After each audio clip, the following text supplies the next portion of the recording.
It's time for Dodger Baseball.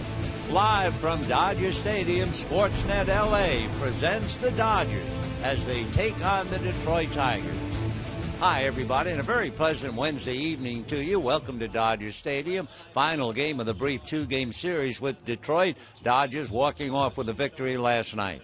Last night we talked about the two opposing pitchers of once teammates. Tonight, the opposing pitchers were traded for each other. Anibal Sanchez, a fine young pitcher, along with Hanley Ramirez, was traded from the Boston Red Sox to the Florida Marlins. And the Marlins, in exchange, traded Josh Beckett and Mike Lowell. And tonight, Sanchez going up against Beckett. Sanchez won the ERA crown last year in the American League, 2.5, while striking out 202. He had a one-hitter against Minnesota. Would you believe he's had 4 one-hitters plus a no-hitter a few years ago against Arizona? Josh Beckett, well, he climbed the ladder and won 20 games back in 2007. As you know, he's had his physical problems, hasn't pitched since the middle of May in 2013. So the Dodgers hope he won't have to be led to the mound to find out where it is. It's been a long layoff. So it's Beckett and Sanchez, the Dodgers and the Tigers. Pull up a chair and we'll have the ball game and a whole lot more coming up right after this.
Milana Rizzo with you. First pitch just a few moments away, and despite being on the disabled list with inflammation in the teres major muscle, Clayton Kershaw has had a big night, and it started with a big night earlier this year when former Cy Young Award winner, 3-time Cy Young Award winner Sandy Koufax presented Clayton Kershaw with the 2013 Cy Young Award for the National League, and the ceremony continued today here at Dodger Stadium. During a pregame ceremony, Clayton Kershaw receiving his National League Cy Young Award from Bill Shaken of the Baseball Writers Association of America.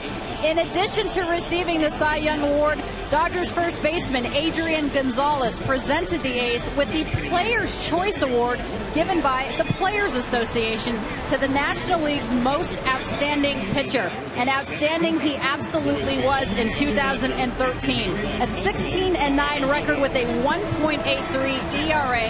He pitched 236 innings and had just 52 walks, 232 punchouts in 33 starts. Clayton Kershaw being honored by his teammate and Major League Baseball. Coming up after the break, Vince Scully has the call. Stay with us.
Wednesday evening to you, wherever you may be. Beautiful evening here in the ballpark as the Dodgers and Detroit finishing up a two-game series. We'll see them later in July in the Motor City. They put on a great show last night. Dodgers getting a walk-off in the 10th inning, and we'll see what's in store for tonight as Sanchez and Beckett will match pitches as the Dodgers try to make it 7 out of 10 and Detroit tries to make it 5 out of 7. For Josh Beckett, it'll be the first start for him since the middle of May of last year, but he does know exactly where the mound is, and we'll see what follows. As you may or may not know, Josh Beckett had thoracic outlet syndrome, and what that really turns out to be, they had to remove an upper rib that compressed nerve tissue near the neck and the shoulder. Very serious. He had it done right after last season, and now he's facing Brad Ausmus and the Tigers. Brad, of course, a very popular Dodger when he was here, both in the dugout and the clubhouse, and certainly on the field. We'll take a look at Brad's names on his card, and here they come. Rajai Davis will be in left field, and Ian Kinsler at second base. Miguel Cabrera played third last night. He'll play first tonight. Victor Martinez played first last night. He's the catcher. Then Austin Jackson in center. Nick Castellanos will be at third base. Tyler Collins in right field. Alex Gonzalez, the shortstop. Anibal Sanchez, the pitcher. Josh Beckett, and when he goes up against this ball club, and especially Anibal, he will certainly bring back the fact that he had been traded. Remember, he went to Boston from the Marlins, and Anibal Sanchez went from the Marlins to Boston. The trade moved on, and eventually here they are going against each other at Dodger Stadium. For Beckett, he is facing a ball club that, among other things, has homered in each of the first 6 games, and is not too far away. There was a game where Detroit hit 4 home runs in one game against the Dodgers. That was in June of 2011. Another thing, the Dodgers will be facing Anibal Sanchez, who not only won the ERA crown in the American League, 2.5, but he also struck out 202. We bring up the strikeouts because the Dodgers, even though they're doing reasonably well, having won 6 out of 9, they have struck out 82 times already in their 9 games. That would be the most in the major league. But those are the numbers. Now we'll start applying new ones tonight. And Rajai Davis from New London, Connecticut, the home of the NCAA champions both in men's basketball and in women's. And of course, Davis has been around, came up with the Pirates about 8 years ago, then to the Giants, then to the A's and Blue Jays, now wearing the gear of Detroit, and takes the first pitch up and in. Ball 1-0. Beckett hitting 92 on the gun. Uribe plays in on the grass at third. Davis a big swing and a routine fly ball to left field. Carl Crawford is there to squeeze it, and just like that, 1 out in the first inning. Batting next, second baseman number 3. Ian Kinsler will be coming up. The Dodgers defensively, Gonzalez and Gordon, Ramirez, Uribe, Crawford, Kemp, and Ethier, and the battery of Beckett and Fedorovich. So here's Ian Kinsler. Kinsler, last night, 1 for 4.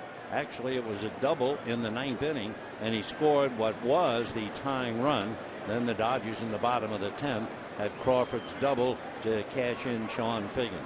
Beautiful evening here, 74 degrees as Beckett delivers. Good fastball for a strike. The question about Beckett, because Don Mattingly is very satisfied with his stuff, but he has not pitched much. Mattingly doubts he'll be able to go 90 pitches, but we'll see.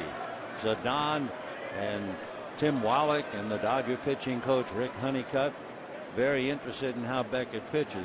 Dodgers are off tomorrow. They'll travel to Arizona. 1-1 pitch, foul back, good fastball. That was 93 in on the hands. So as far as Kinsler is concerned, muttering to himself, that was a pretty good pitch by a guy who underwent serious surgery. So Beckett can bring it.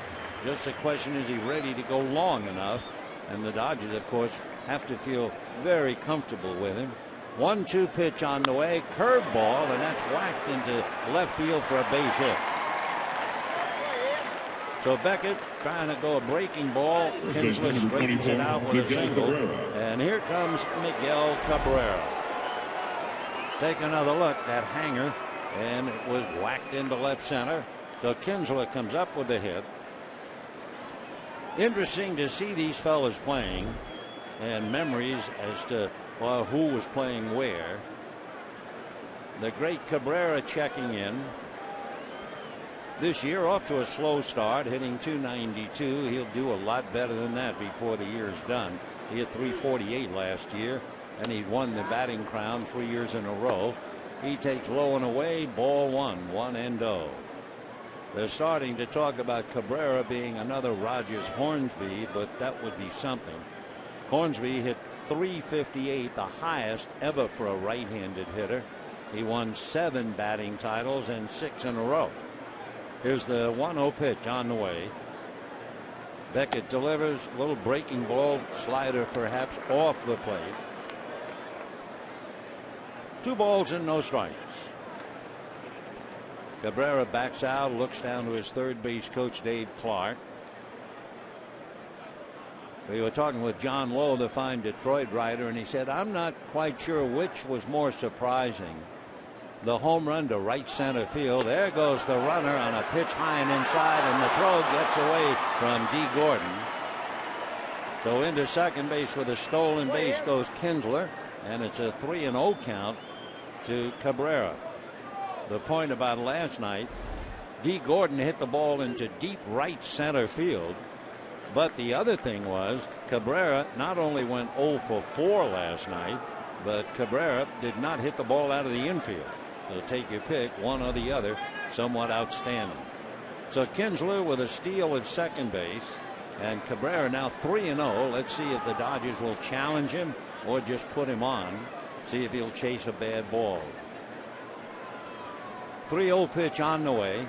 Beckett a high set up around the collarbone, and the pitch to Cabrera. He looks at a strike, and they count 3-1. So the Dodgers challenge him, run it to 3-1. Waiting, hitting behind him is Victor Martinez. Interesting in looking at the lineups. Game 6 of the 2003 World Series at Yankee Stadium. The Marlins 1 win away from the title. Beckett goes the distance, shuts down the Yankees, beats Andy Pettitte. His shortstop that day, Alex Gonzalez, in tonight's lineup, and his left fielder, a rookie named Miguel Cabrera, who is all of 20 years of age. Beckett out of a stretch. Now the 3-1 pitch coming up to Miggy, as they call him. Beckett delivers, and the fastball at the knee. Cabrera thought it was low, started to go to first, and comes back. Beckett working that fastball right around the edge of the plate. Cabrera thought it missed. Plate umpire Eric Cooper said it got the corner. So we go 3-2. Kinsler at second base, 1 out. First inning, no score. Beckett ready, looks back at second. Now the right-hander comes back to his hitter, down and away for ball 4. So first and second, 1 out, and Victor Martinez coming up. It was Martinez last night who singled in the 9th inning to score Kinsler from second base and tie up the game. Victor, quite a valuable guy. He's a DH. He's a first baseman. He can catch. He can do just about everything, and he's catching tonight. So Martinez checking in at the plate. 2 on, 1 out. First inning, no score.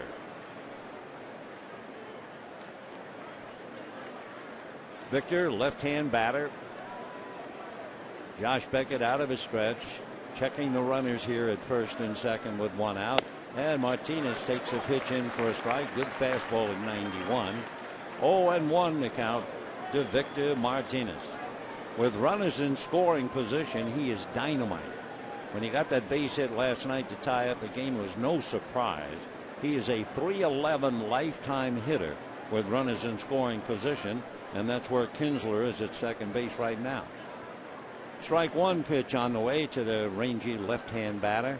Beckett very deliberate, and time at the plate. Martinez is a switch hitter to add to all of his other qualities. So a valuable hitter, a valuable defensive player. First base, catch, also be the DH, and for good measure, a switch hitter. From Ciudad Ojeda in Venezuela, and now lives in Bolivar. So with 1 out, Kinsler single, stole second, Cabrera walked, and Martinez bends a little bit at the knees and waist. Now Fedorovich going out, telling the infield, knock it down at least. And now Tim gets behind the plate and ready to go back into a crouch, and Martinez out, now gets back into the box. Beckett so far has made 13 pitches and facing 3 batters, and he has a tough one at the plate right now in Martinez. Josh out of his stretch, right-handed deals, fastball down, swung on and missed, and that might have been where he took something off it. It looked just like a fastball, but then it died. It came up there at 87 compared to the pitch that he throws, and that was quite a spinner in looking at it on the replay. So 0-2 the count to Victor Martinez. Waiting his turn on deck, Austin Jackson, the center fielder. Kinsler at second, Cabrera at first, 1 out. Here comes Beckett, and it's a ground foul outside of first and down the line. Boy, what a lovely evening. Of course, we've been blessed with remarkable weather, emphasized particularly by the weather anywhere east of us, it seems, and certainly Detroit has weathered a big storm and a bad winter. Chicago the same, and it always winds up in New York. 0-2 the count. Martinez back up, runners take their leads. Dodgers can't overload, but Ramirez way over towards second base, and Uribe has to protect the area at third. So a big gap on the left side of the infield. Beckett ready. Here he comes. Martinez tries to time a breaking ball and fouls it away. Big off-speed curveball. So Beckett now has made 16 pitches, and considering the fact this is his first start, the pitch count is truly important for him if he is going to give the Dodgers some innings tonight. So Mattingly and Beck watching him carefully. Don has said that Hyun-Jin Ryu will open up Friday in Arizona, followed by Greinke, but then the third game against the D-backs, question mark. So Ryu just watching, waiting for his turn come Friday. Strike two pitch again to Martinez. Beckett very deliberate, checks the runners. The 0-2 pitch taken away. 1-2 to count. That was 90. But the pitch count starting to pile up now. 1 out, and he's made 17 pitches. Josh looks down, getting a sign. That stolen base by Kinsler has haunted him throughout his career. They've stolen better than 76% against him. Here's the 1-2 pitch coming up. Martinez just keeps working at it, and Beckett off the rubber.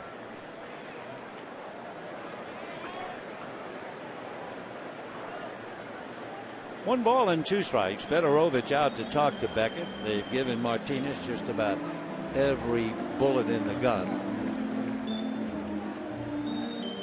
This will be the 6th pitch as Martinez hanging around at the plate. Martinez last year for the Tigers hit .301. The year before .330. So he's a marvelous hitter, and as we mentioned, especially with runners in scoring position. Beckett hands it his sides, now goes to a set up around the letters, and the 1-2 pitch swung on, fouled away off to the left. So it's going to be at least a 7-pitch at bat. Growing up as a kid in Venezuela, no surprise that he worshiped Ozzie Guillen.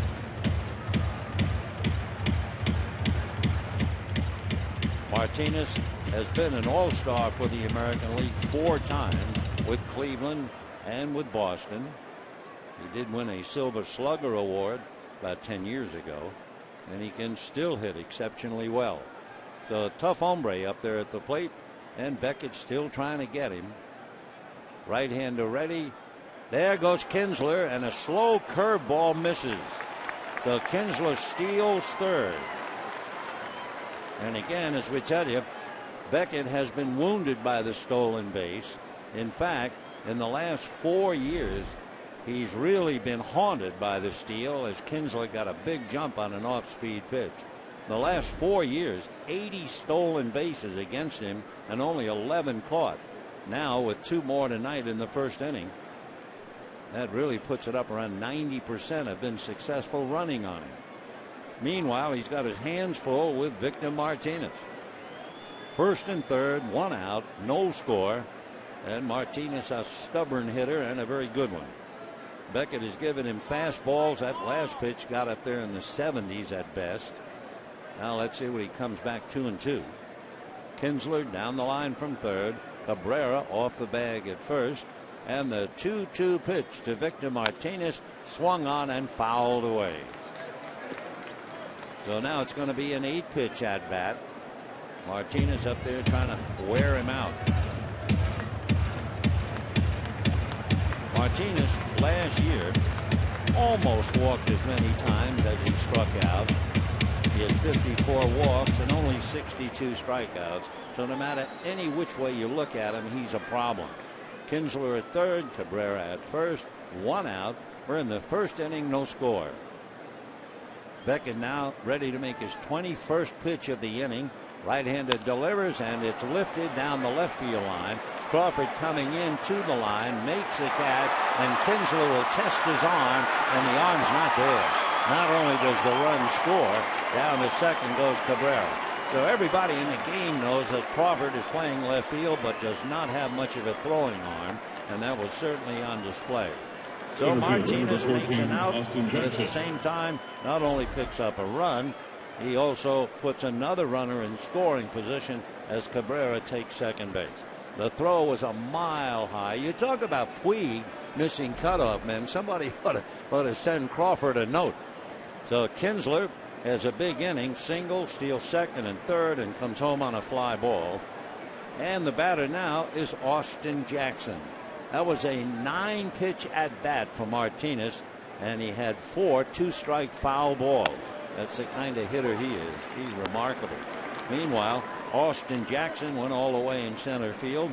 He homered in his first at bat last night and then went 0 for 3. So 1 for 4 with a runner at second, 2 out, a run in the bank, and Detroit leads 1-0. Beckett again ready. Josh delivers. Little cutter that just ran off the plate. Good velocity, 92, but he's now made 23 pitches. Josh muttering to himself a little bit. Now looks in to get a sign from Fedorovich. So 2 stolen bases. That's the pain in the neck for Beckett throughout his career, and it's cashed in. Now the 1-1 pitch to Austin Jackson. Beckett, very deliberate, holds the set, now delivers fastball in on the hand. Jackson tried to hold up, couldn't do it. That fastball hurried up to the plate at 94. Meanwhile, we're wondering about Beckett and the fact you doubt he would make 90 pitches, and he's already made 24 pitches in the first inning. So Cabrera away from second base, the outfield playing Jackson straight away. Beckett trying to finish him off, and the 1-2 pitch, little cutter off the plate. 2-2 the count. That was 92. So 25 pitches for Josh. A lot of pitches for a guy who's making his first start since the middle of May. Beckett will be 34 years old the middle of May, the 15th. He's out of Austin, Texas, and the 2-2 pitch on the way with 2 out. Beckett delivers, swung on and missed, and down goes Jackson. That was 92. So he's certainly throwing hard, but he had a problem with 2 stolen bases, and it cost him a run. And at the end of half an inning, Detroit won. Dodgers coming up.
Stolen bases, that was the key, an ailment that has bothered Josh Beckett throughout his career.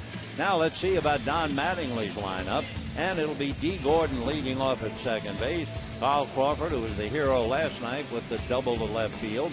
Hanley Ramirez at short. Adrian Gonzalez at first base. Andre Ethier in right field. Matt Kemp in center. Juan Uribe at third. Tim Fedorovich behind the plate. Josh Beckett on the mound. On the mound, quite a man. Anibal Sanchez. He is 30 years old. He's had 4 one-hitters in his young career, including one last year against Minnesota, and for good measure, he's had a no-hitter back in 2006 against Arizona. He beat them 2-0. So Annabelle ready to go to work. Brilliant right-hander deals, and the first pitch just off the plate, ball one. Sanchez will not overpower a lot of hitters, but he'll change speeds, he'll change locations. He is a pitcher. A bunt fouled away by Gordon, and the count 1 ball and 1 strike. So D will hit a home run last night to right center field, which was a big surprise. Gordon with the Dodgers last year had 1 home run, and back in 2012 he had 1. Hitting back of him, Carl Crawford. 1-1 pitch on the way. Another show of bunt, but the pitch low and inside. If nothing else, that had Castellanos on the move, the third baseman. 2-1 the count to D. Gordon.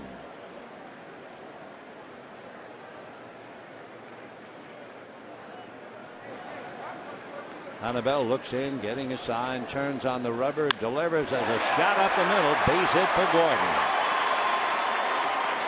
So D. Gordon, who is hitting well over 300, opens up the game with a base hit to center. That'll put some pressure on Sanchez, and Carl Crawford coming up. Here are the Tigers defensively: Cabrera and Kinsler, Gonzalez, Castellanos, Davis, Jackson, and Collins, and Martinez handling Annabelle.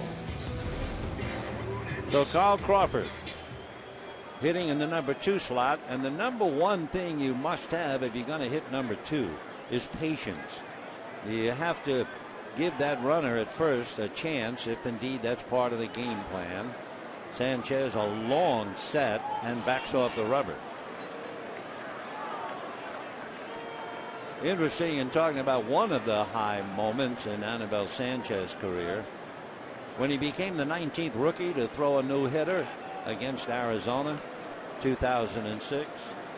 His third baseman in that game was Miguel Cabrera, and his shortstop was Hanley Ramirez. So they'll be saying hello to each other in a little while.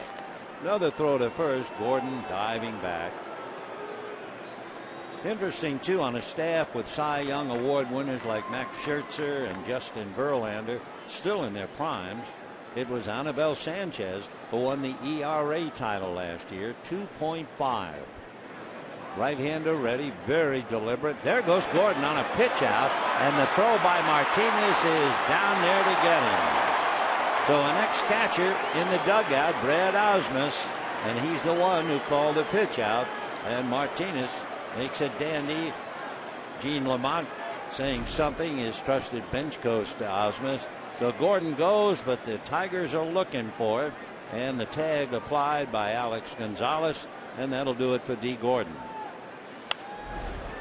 Meanwhile, Crawford now didn't have a chance to do much on a pitch out. Now he fouls the pitch away, and they count 1 ball, 1 strike.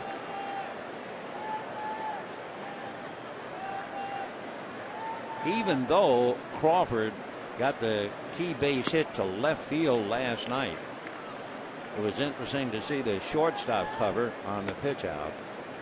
Of course, when you pitch out, you don't have to worry about him hitting the ball. Fedorovich, meanwhile, trying to time his swing in the dugout. And the next pitch to Crawford, down and away. So the count 3 balls and 1 strike.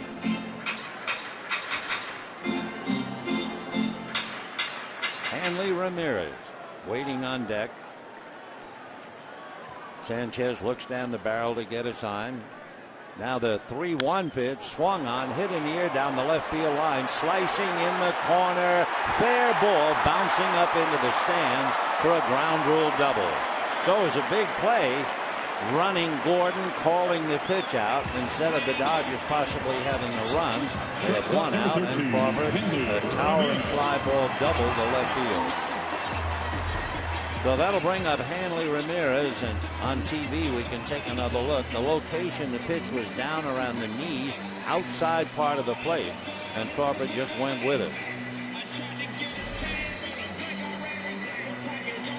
Another great moment for Annabelle Sanchez, and he certainly has had many.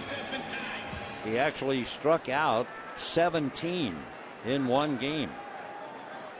That was against Atlanta, and it was last year in April. 17 Ks. That's something. Well, here's Ramirez now trying to pick up Crawford. 1-0 Tigers. Hanley with 2 home runs, hit him on Sunday against the Giants' Matt Cain. And the pitch to him is foul back, and the count 0-1. We were talking about the exploits of Anibal Sanchez. When Hanley Ramirez was a rookie, he joined some pretty good company. 5th player since 1900 to have a season of 45 or more doubles and 50 or more steals. His name is linked with Ty Cobb, Tris Speaker, Lou Brock, Craig Biggio. Strike 1 pitch on the way. Hanley out in front of it. 0-2. Took a little bit off the pitch at 87. And Hanley swinging on the arm action way out. Well, Sanchez gave up a hit to Gordon, nailed him on a pitch out. Crawford a fly ball double. And now you have Ramirez with Gonzalez on deck and Martinez shuffling the cards. The strike 2 pitch on the way. Sanchez delivers high. The signs, if you were watching on television, Martinez, after giving the sign, gestured with his glove up, and sure enough, the pitch was high and in. So it's a 1-ball, 2-strike count.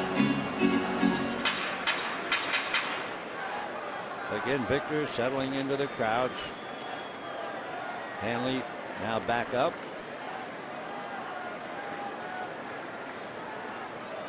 And Sanibel ready, and the 1-2 pitch on the way. Sanchez delivers in the dirt. Lost momentarily by Martinez, and so Crawford takes third on what we assume will be a wild pitch. So Sanchez getting one in the dirt, and Martinez blocked it but had no idea where it was. Well, on the wild pitch, the Dodgers now have the tying run at third with 1 out. 2-2 to count. So Ramirez trying to pick him up. In looking at Dodger hitters and Sanchez, Hanley Ramirez has never faced him. Mr. Sanchez, Mr. Ramirez. 2-2 the count. The infield plays up. The runs figure to be kind of precious as they were last night. The 2-2 pitch to Hanley Ramirez is swung on and fouled at the plate. So he's still there. On deck, Adrian Gonzalez. Tomorrow, an off day, the Dodgers will fly over to Arizona. Hyun-Jin Ryu will open up against the D-backs. Saturday it'll be Zach Greinke, and then we have to wait on Sunday. Would they come back with Beckett? Would he be capable of coming back? What about Paul Maholm? But it's wide open for Sunday. 2-2 to Hanley Ramirez. Sanchez on the rubber, looks down to get a sign. Cabrera, Kinsley, Gonzalez, Castellanos all up. And the 2-2 pitch. Hanley Ramirez takes low. Ball 3. That fastball was about as hard as Sanchez can throw. That was 96.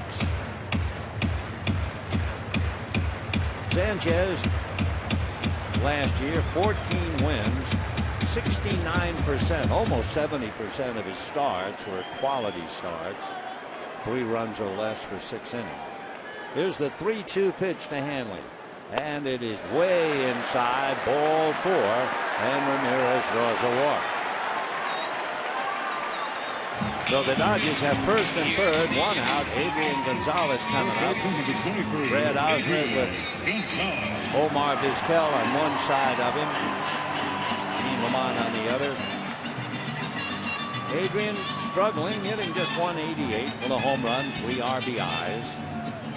Chance now to pick up his 4th RBI and get the Dodgers even 1-1, but it's still 1-0. Sanchez working on a veteran hitter. One thing, the Tigers, they really got some run support for Sanchez last year. They got him averaging 6 runs a game. Meanwhile, pitches swung on and missed. 0-1, good fastball at 94. Sanchez was not bothered by home runs. He gave up only 3 home runs to right-hand batters, allowed only 4 home runs at home, and he allowed 5 home runs on the road. So Gonzalez waiting, no balls, 1 strike. Sanchez at the belt, comes right back, swung on and missed, up and in on Adrian. So 0-2 the count. 43 times last year, Sanchez struck out a man with runners in scoring position, so he's going to try and do it right now at the outset. He's basically, by the way, a ground ball pitcher, but you can run on him. There were 25 stolen bases against him last year. And sure enough, there goes Ramirez, but on a foul ball. So Hanley was going. Gordon tried to go on a pitch out. So the Detroit Tigers are very aware of that vulnerability. So each starting pitcher, Beckett and Sanchez, vulnerable to the stolen base. In fact, not only did they steal 25 bases against him last year, they stole 25 out of 26. So he was really burned and still wound up winning 14, losing 8, and winning the ERA title of 2.5. Dodger battery, Fedorovich and Beckett huddling in the far end of the Dodger dugout. And Adrian trying to get the team even at 1-1. No balls, 2 strikes the count. Sanchez ready. Here he comes, outside and away. 1-2 the count. So we're off to a rather slow and deliberate start. Josh Beckett made 26 pitches. And now here's Anibal Sanchez. He's made 20. 1-2 the count to Adrian. First and third. Remember, Ramirez was going, and immediately they throw over there. So the Tigers are very aware that the opposition runs on Anibal Sanchez.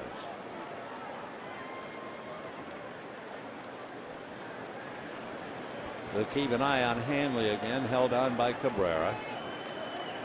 Here's the 1-2 pitch to Adrian Gonzalez. There goes Ramirez. The pitch is low. Throw on the wrong side of the bag, off the glove of Gonzalez into shallow left field.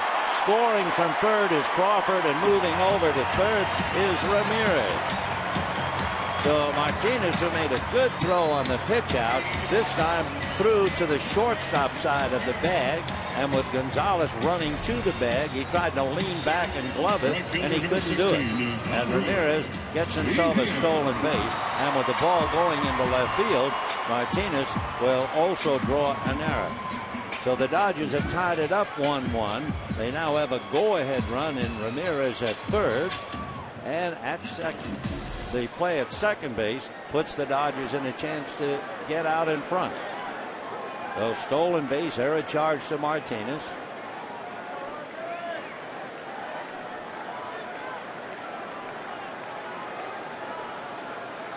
And the first pitch is away to Andre Ethier.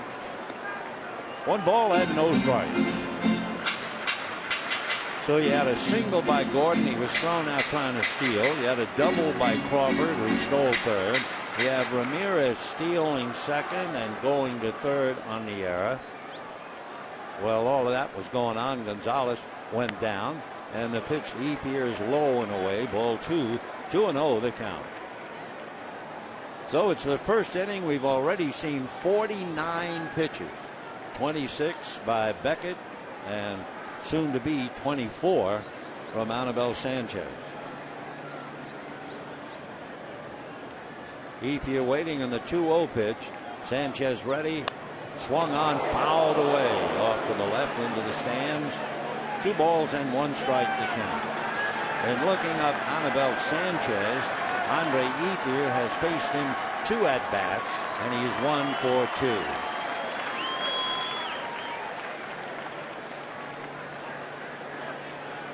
So we've had 4 stolen bases, 50 pitches, 1 error. And we're in the bottom of the first inning in a 1-1 tie. Sanchez ready, the 2-1 pitch. Ethier cracks his bat, little flare, a 1-hopper, and Gonzalez can't handle it. And scoring on that bloop is Ramirez, and the Dodgers lead 2-1. That sounded like a celery stalk when Ethier hit it. And poor Gonzalez trying to short hop a little spinner, and he was unable to handle it. We'll see whether the score says base hit or error. Just a little flare. Gonzalez coming in on the dead run and couldn't handle it. So we'll wait and see. Dodgers have 2 hits. Will they have 3, or will Detroit have 2 errors? It'll be a base hit. So 2 up the handle, a single off the glove of Alex Gonzalez. Ramirez scores.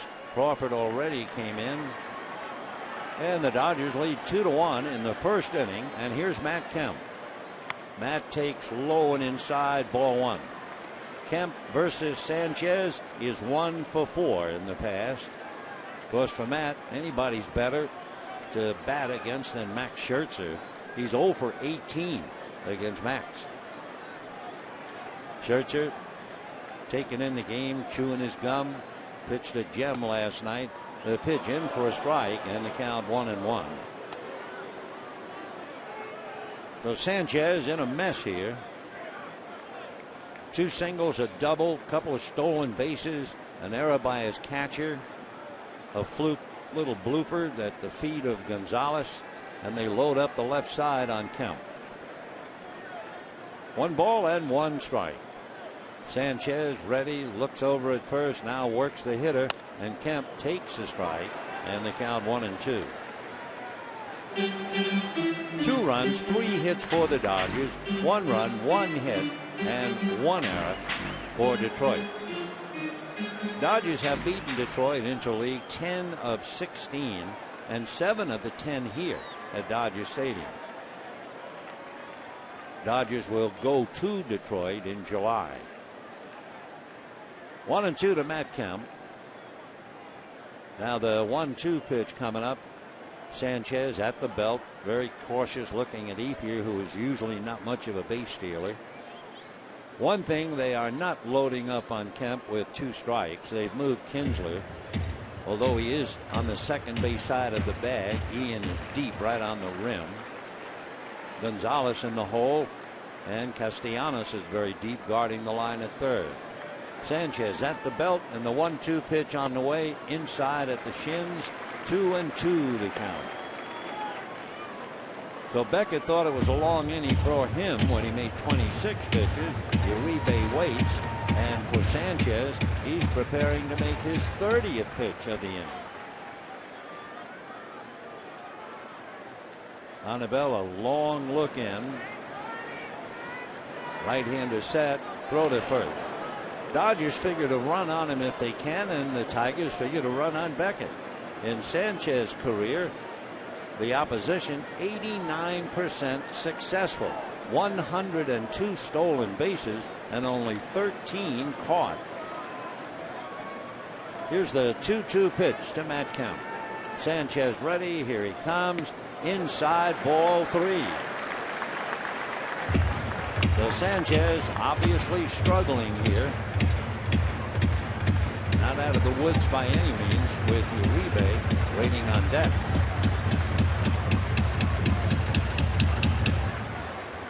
So 3-2, 2 down. That means Ethier will be going. He's still being held on by Cabrera.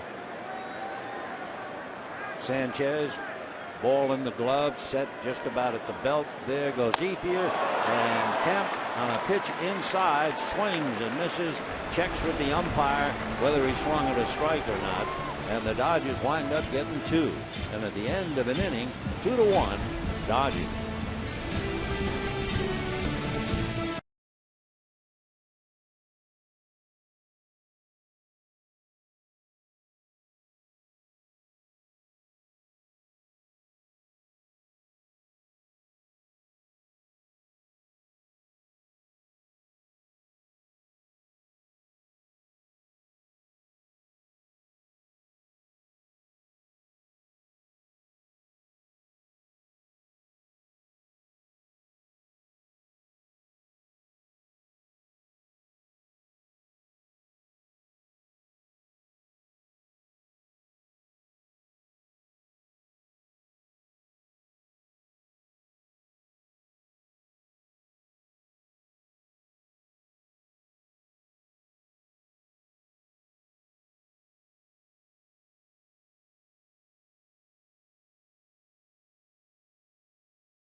An inning with the Dodgers leading the Tigers 2-1.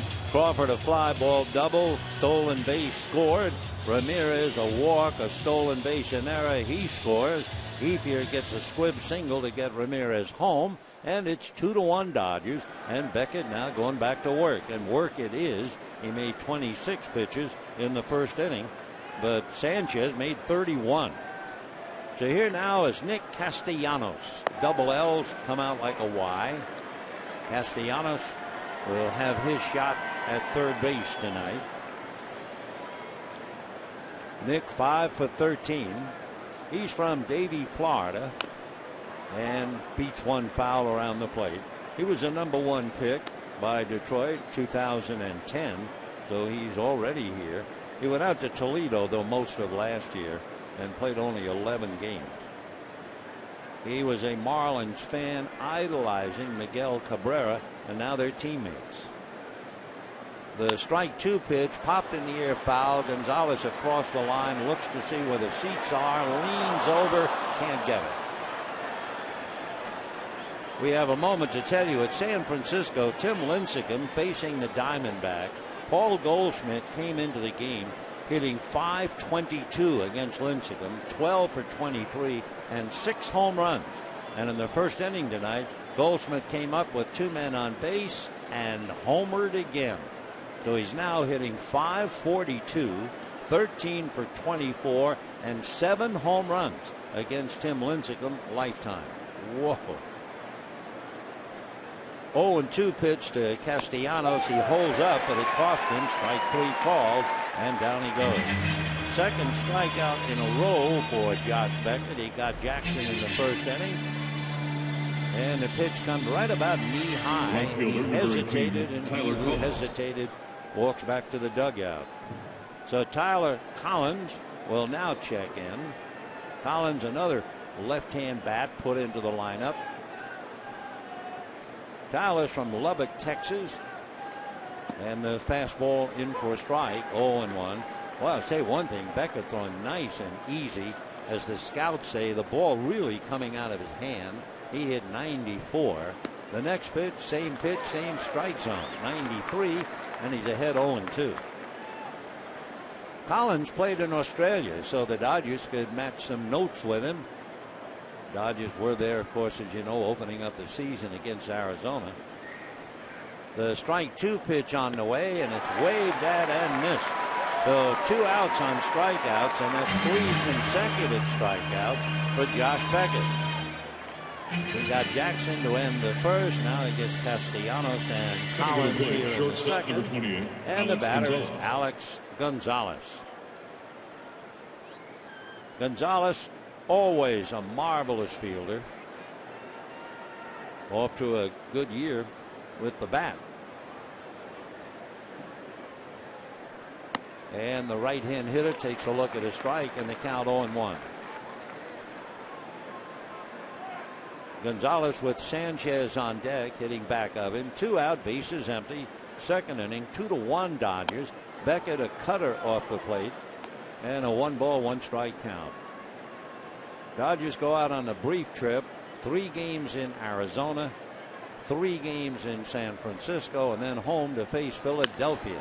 Ground ball to the right side. Gordon unsure of the ground ball, which is one reason why he was so shaky at shortstop. He's just not ready yet to handle everything hit his way. One sure sign, he always drops to one knee. Of course, you can afford to do it playing second base, but he shows you a lack of confidence when you drop to your knee all the time, and he does it on every ground ball. So Gonzalez reaches, the error charge to D, and the batter now will be Sanchez.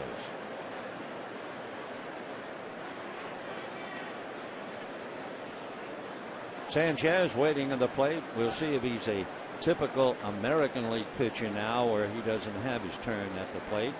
Right-hander looks, takes a strike, and the count 0-1. 2 down, second inning. Dodgers lead 2-1.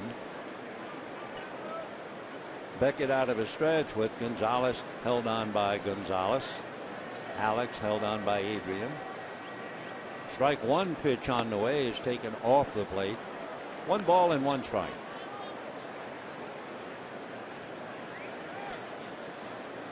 The outfield pretty shallow in case they might have a play. Ethier's up, Crawford's up, and Kemp is up as well with a pitcher at the plate. 1-1 pitch, foul back to the screen, and the count 1-2. Sanchez giving up 2 runs in the first inning. Beckett giving up 1.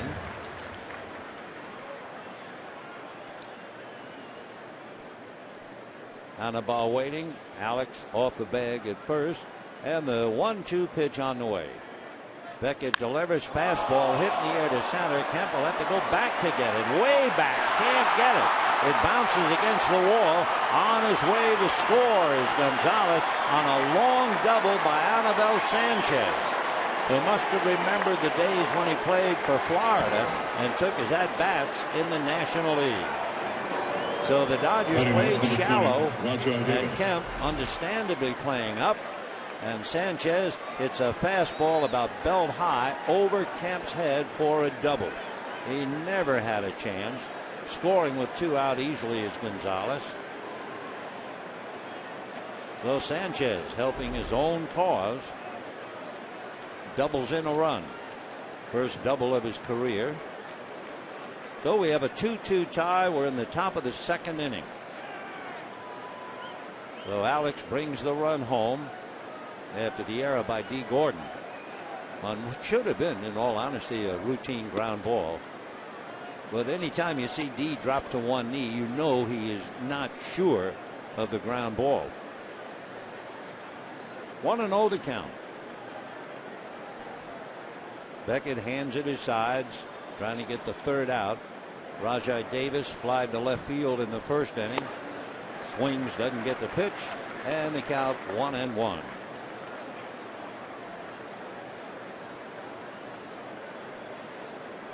If you wanted to add to his troubles, the error by D. Gordon is not just an error. It added 6 additional pitches to Josh Beckett, and the 1-1 pitch is taken off the plate, ball 2, 2-1. So you forget about it as to an error. The error set up a run, but it also makes Beckett work even harder. Kemp playing shallow, burned on the ball hit over his head. Beckett now has made 17 pitches here. Ground ball to the hole, plugged up by Gonzalez. He feeds Beckett coming over, and that's that elusive last out. However, with 2 out, the error by Gordon, the double by Sanchez, and at the end of an inning and a half, we have a 2-2 tie. It's the team prize.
Of the second inning. Remember, the Dodger Stadium movie series will kick off Saturday, April 26th, after the game with the Rockies. Fans can enjoy the movie Field of Dreams. For tickets and more information, visit Dodgers.com/movies today. A note on Anibal Sanchez. That was his first career double. He also has a triple. However, his lifetime batting average is .093. 22 hits, and the double came with Beckett ahead in the count, 1 ball and 2 strikes. And Anibal wound up with his 7th career RBI. But of course, the whole inning revolved around the error by D. Gordon. And what could be a casualty will be the number of pitches Beckett was forced to make. Remember, Beckett struck out the first 2 batters. Should have been a 1-2-3 inning, and he had to make 8 more pitches. So that gets him up to 44 instead of 36. And for somebody who hasn't started since the middle of May, every pitch is precious. Meanwhile, it'll be Uribe, Fedorovich, and Beckett as we go to the bottom of the 2nd inning in a 2-2 tie. Uribe takes a look at a fastball strike and the count 0-1. Uribe last night had a single and a double, went 2 for 4.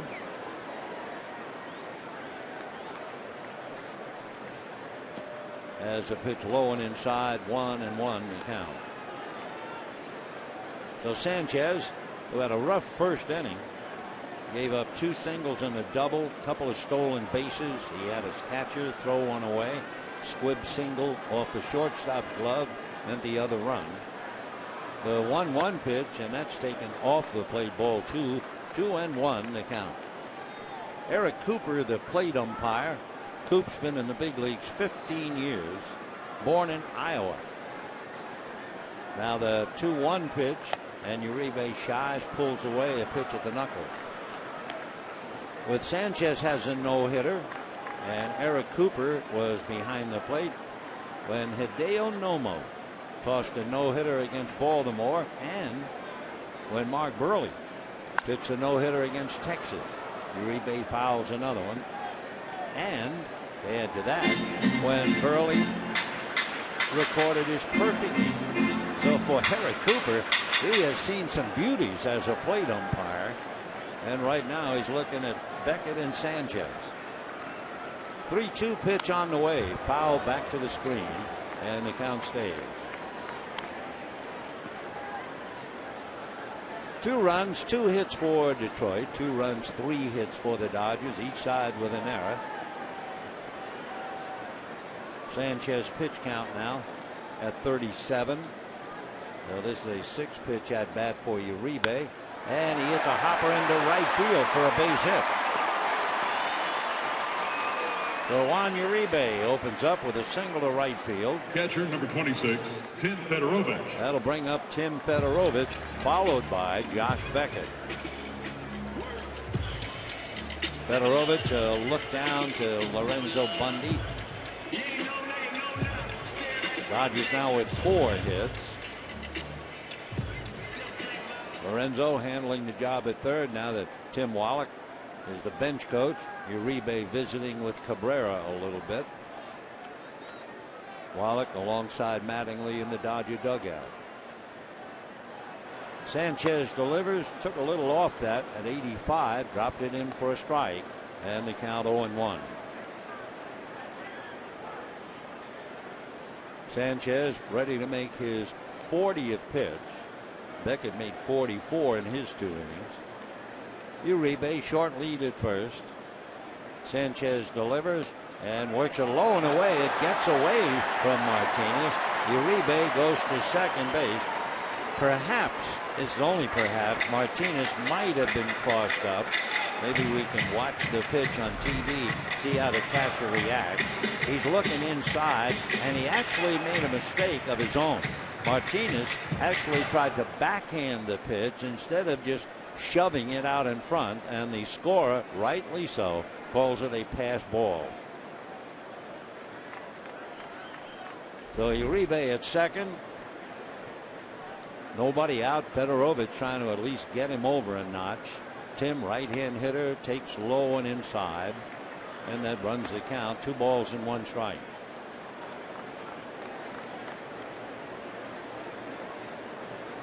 We're in the bottom of the 2nd inning. game almost an hour old. Tigers are off tomorrow, so are the Dodgers. Here's the 2-1 pitch to Fedorovich, swung on, fouled away. Dodgers on their off day will fly to Arizona. The Tigers will be going to San Diego. We were talking earlier about Tim Lincecum and Paul Goldschmidt. Well, in the second at bat for Goldschmidt against Lincecum, he had a scoring fly ball that will give him 4 RBIs in 2 at bats against Tim Lincecum tonight. 2-2 the count to Fedorovich. Sanchez ready. Anibal delivers inside, driving him off the plate. So he goes 3-2. Fedorovich 1 for 4. Hitting .250. Beckett waiting on deck.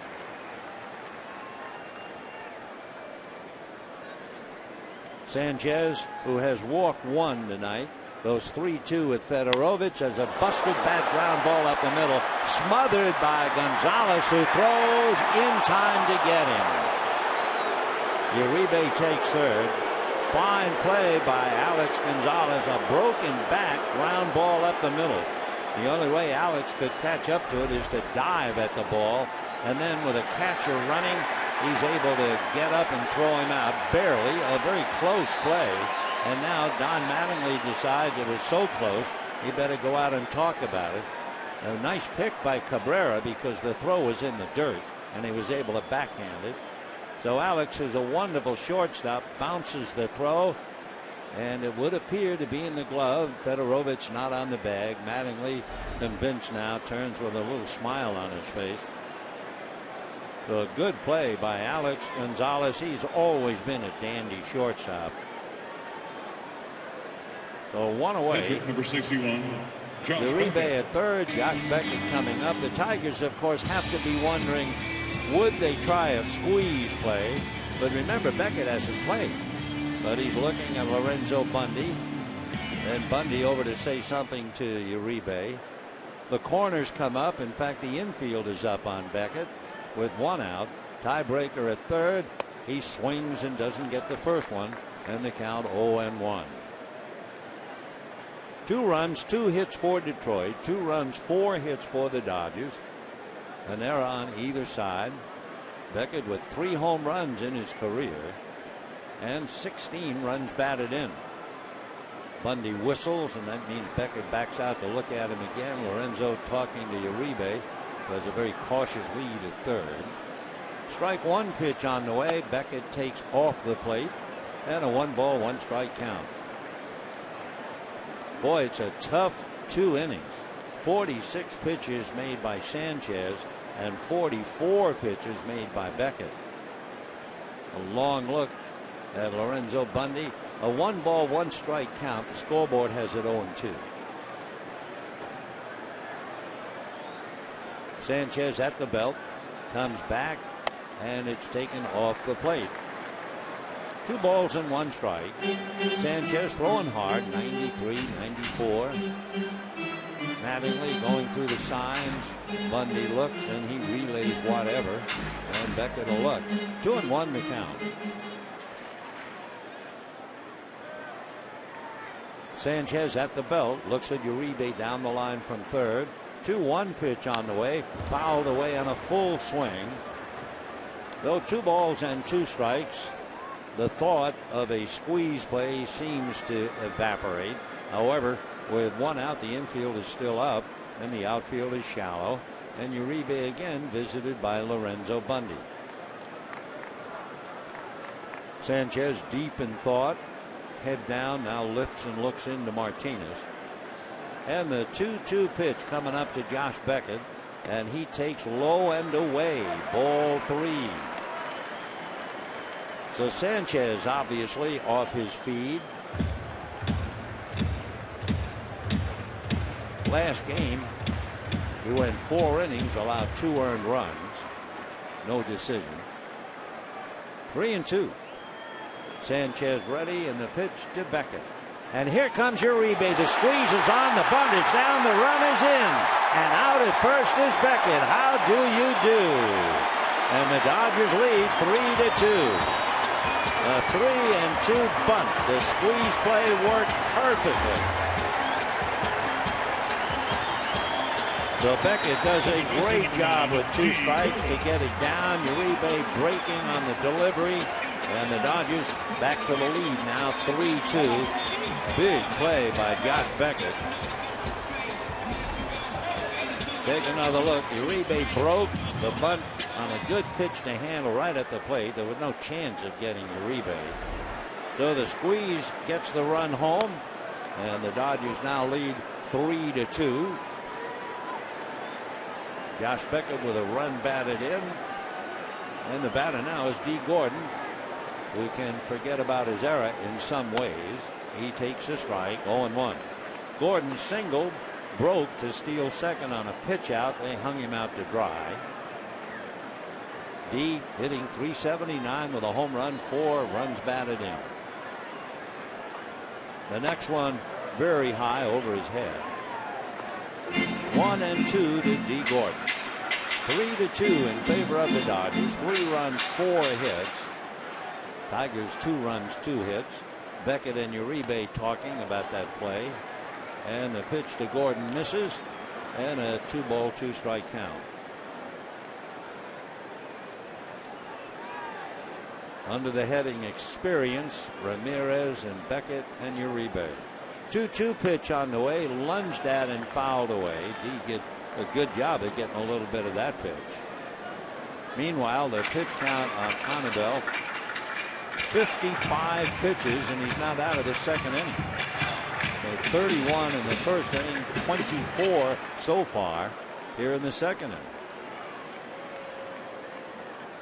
Now the right-hander ready in the 2-2 pitch. Gordon punches it slowly wide of the mound. Picked up and thrown by Castellanos, not in time.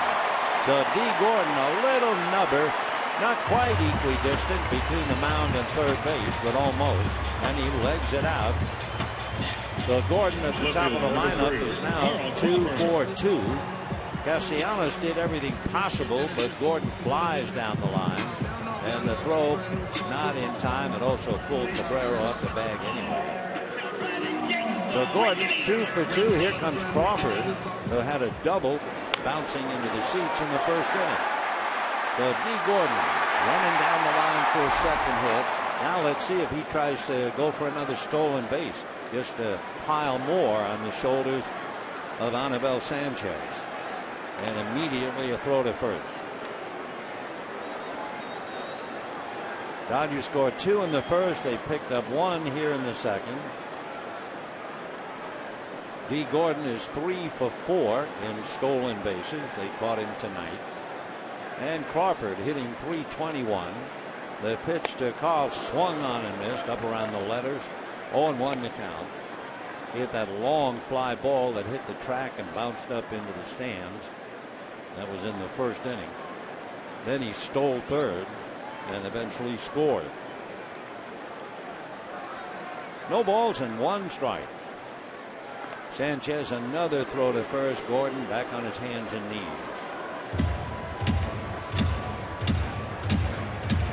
3 runs, 5 hits, 1 error for the Dodgers, 2 runs, 2 hits, 1 error for Detroit, and we're only in the second inning.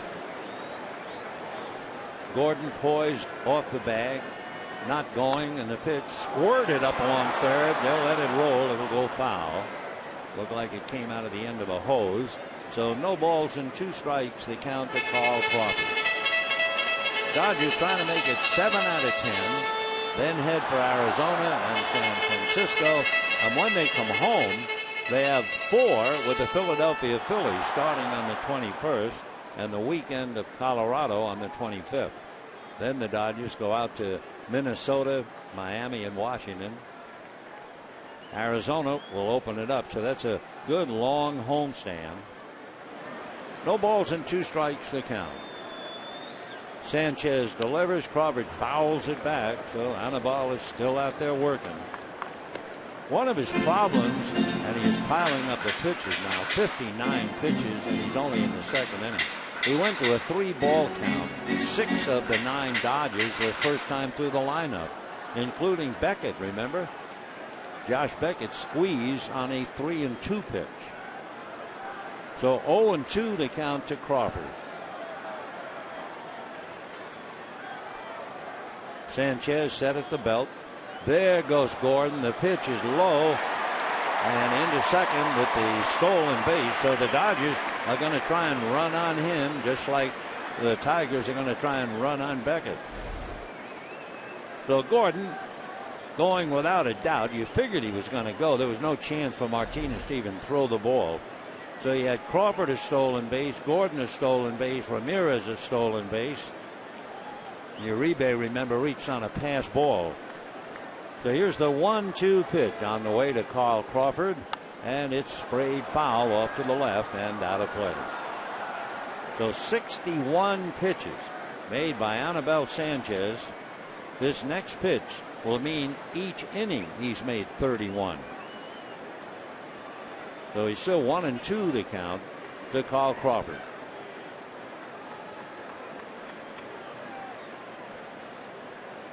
Crawford waiting with Ramirez on deck. And the 1-2 pitch coming up.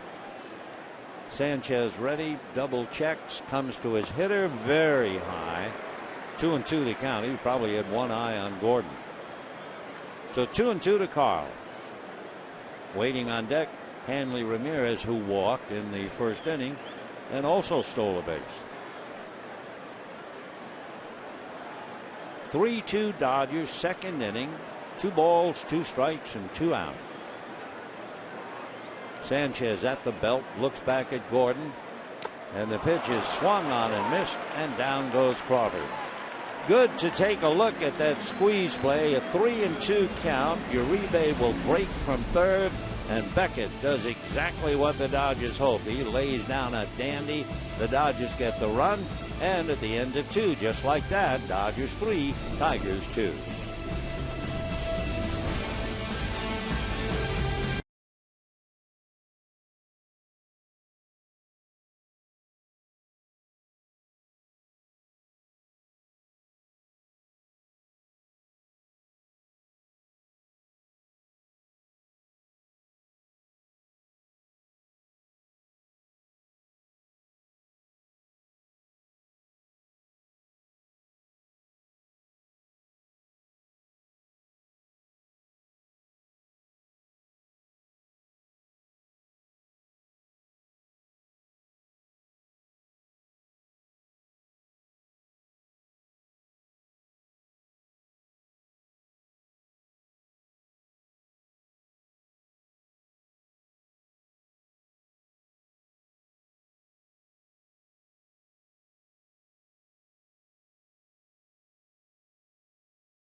Beckett and Uribe responsible for the go-ahead run on the squeeze play. And we go to the third inning. Kinsler, Cabrera, and Martinez. Now we'll see about Beckett, who's made 44 pitches in his 2 innings, and starts Kinsler with a strike. Ian Kinsler from Tucson, Arizona, went to the University of Missouri, hit for the cycle a few years ago against Baltimore, and went 6 for 6. Takes inside, almost hit him. They load up the left side. I've seen more load up sides this year already than I think I've seen in years. It's the thing to do. The 1-1 pitch on the way. Beckett's fastball finds the mark, and he's out in front. 1 ball, 2 strikes.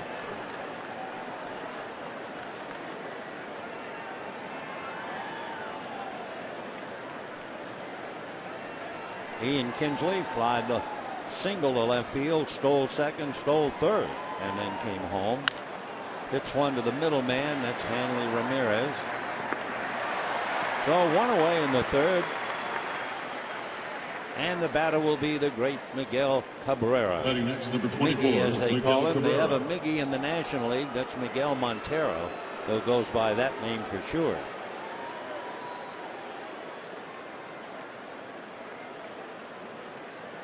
Interesting, the 2,000 hit club, and there are several men in uniform tonight, membership in that club. Last Friday, Cabrera homered for his 2,000 hit. And promptly grounds one hard to third. Up with it is Uribe, and the long throw is right there. 2 down. Torrey Hunter, who unfortunately not able to play, banged up a knee. He has well over 2,000 hits. The closest Dodger, Carl Crawford, he has 1773 and picked up one tonight. They give him 1774. Tim Wallach, the Dodger coach, had 2,085. Don Mattingly had 2,153 hits. Wally Joyner, 2,060 over in the Detroit dugout. Omar Vizquel, almost 3,000 hits. He had 2,877. So it is standing room only here as far as the 2,000 hit club. Well, the Dodgers load up the right side on Martinez. He had a 9-pitch at bat first time up. Flied to left field to pick up Kinsler to give him a run batted in.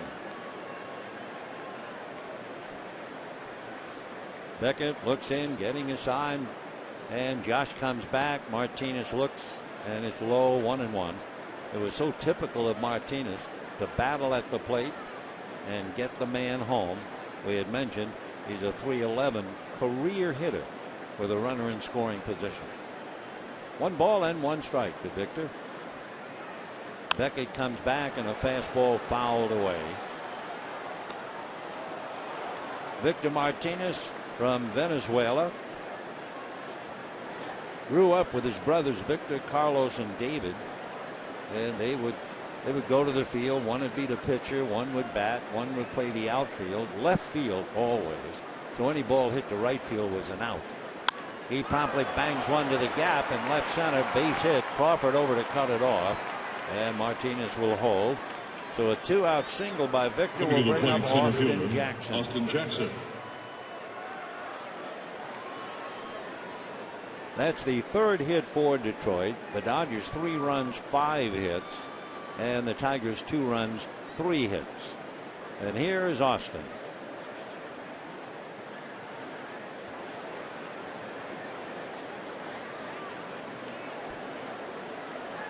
Jackson runs very well.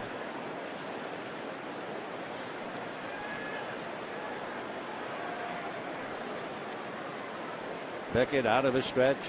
Jackson waits, and the first pitch of the right-hand batter, high cutter, 1 ball and no strikes. Jackson was originally drafted by the Yankees.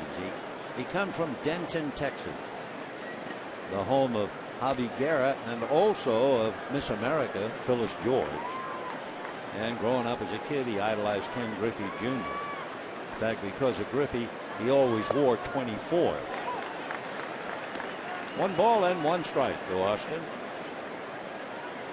27 years old. When he was between anywhere in that period of 12 to 15, Baseball America rated him the nation's best player. He takes high. 2-1 the count. Played a lot of baseball and basketball. His skills were those that reminded a lot of people of Kenny Lofton. Took a scholarship to Georgia Tech. Hello there, Sunshine, with the sunglasses and binoculars. 3-1 the count. There she is in her pink warm-up jacket, checking the strike zone.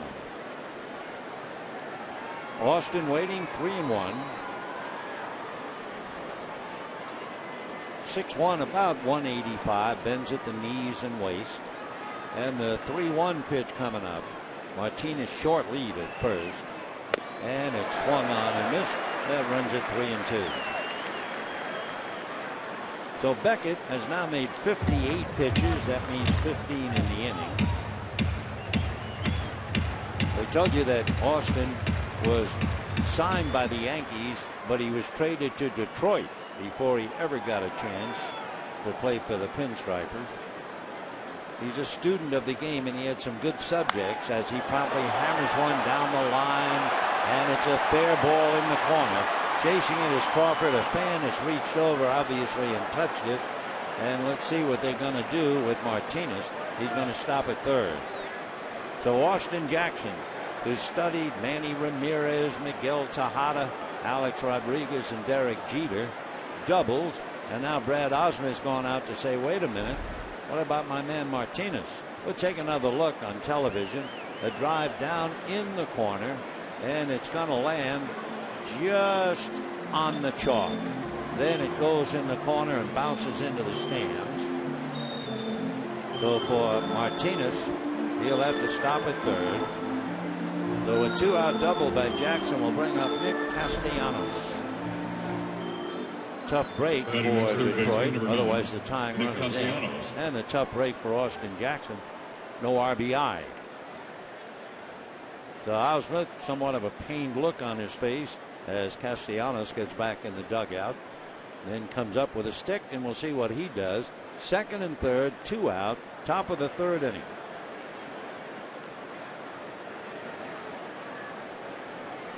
Now let's see what the Dodgers have with Rick Honeycutt going out to advise. On deck, Tyler Collins. Both Castellanos and Collins struck out back-to-back in the second inning. For Nick Castellanos, standing aside, his mother's family is from Detroit, and her dad is a retired Detroit firefighter. Castellanos talking about his grandfather, talking about how strong a man he is, full of beans, as my mother would say. And Castellanos referred to and said he's got enough to sound like 10 people when he's cheering. And there's a high drive to center. Back goes Campbell, way back looking. It's on top of the wall and out. A 3-run home run by Nick Castellanos. And it's the Tigers who turn it around and now jump out in front 5-3. And it all started with Martinez base hit to left field. Then the double by Jackson, and with 2 out, Castellanos a home run. Castellanos had 18 home runs with Toledo last year, but no home runs when he played briefly with Detroit. So he hits it over the center field wall. He's big enough to do that. He is 6'4", 210 pounds, and it's the Tigers out in front 5-3, and Beckett misses away. For Castellanos, that would be his first major league home run. He had 11 games with Detroit last year.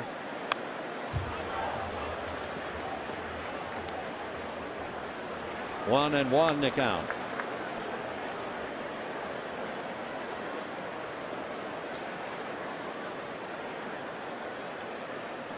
And the next pitch off the plate.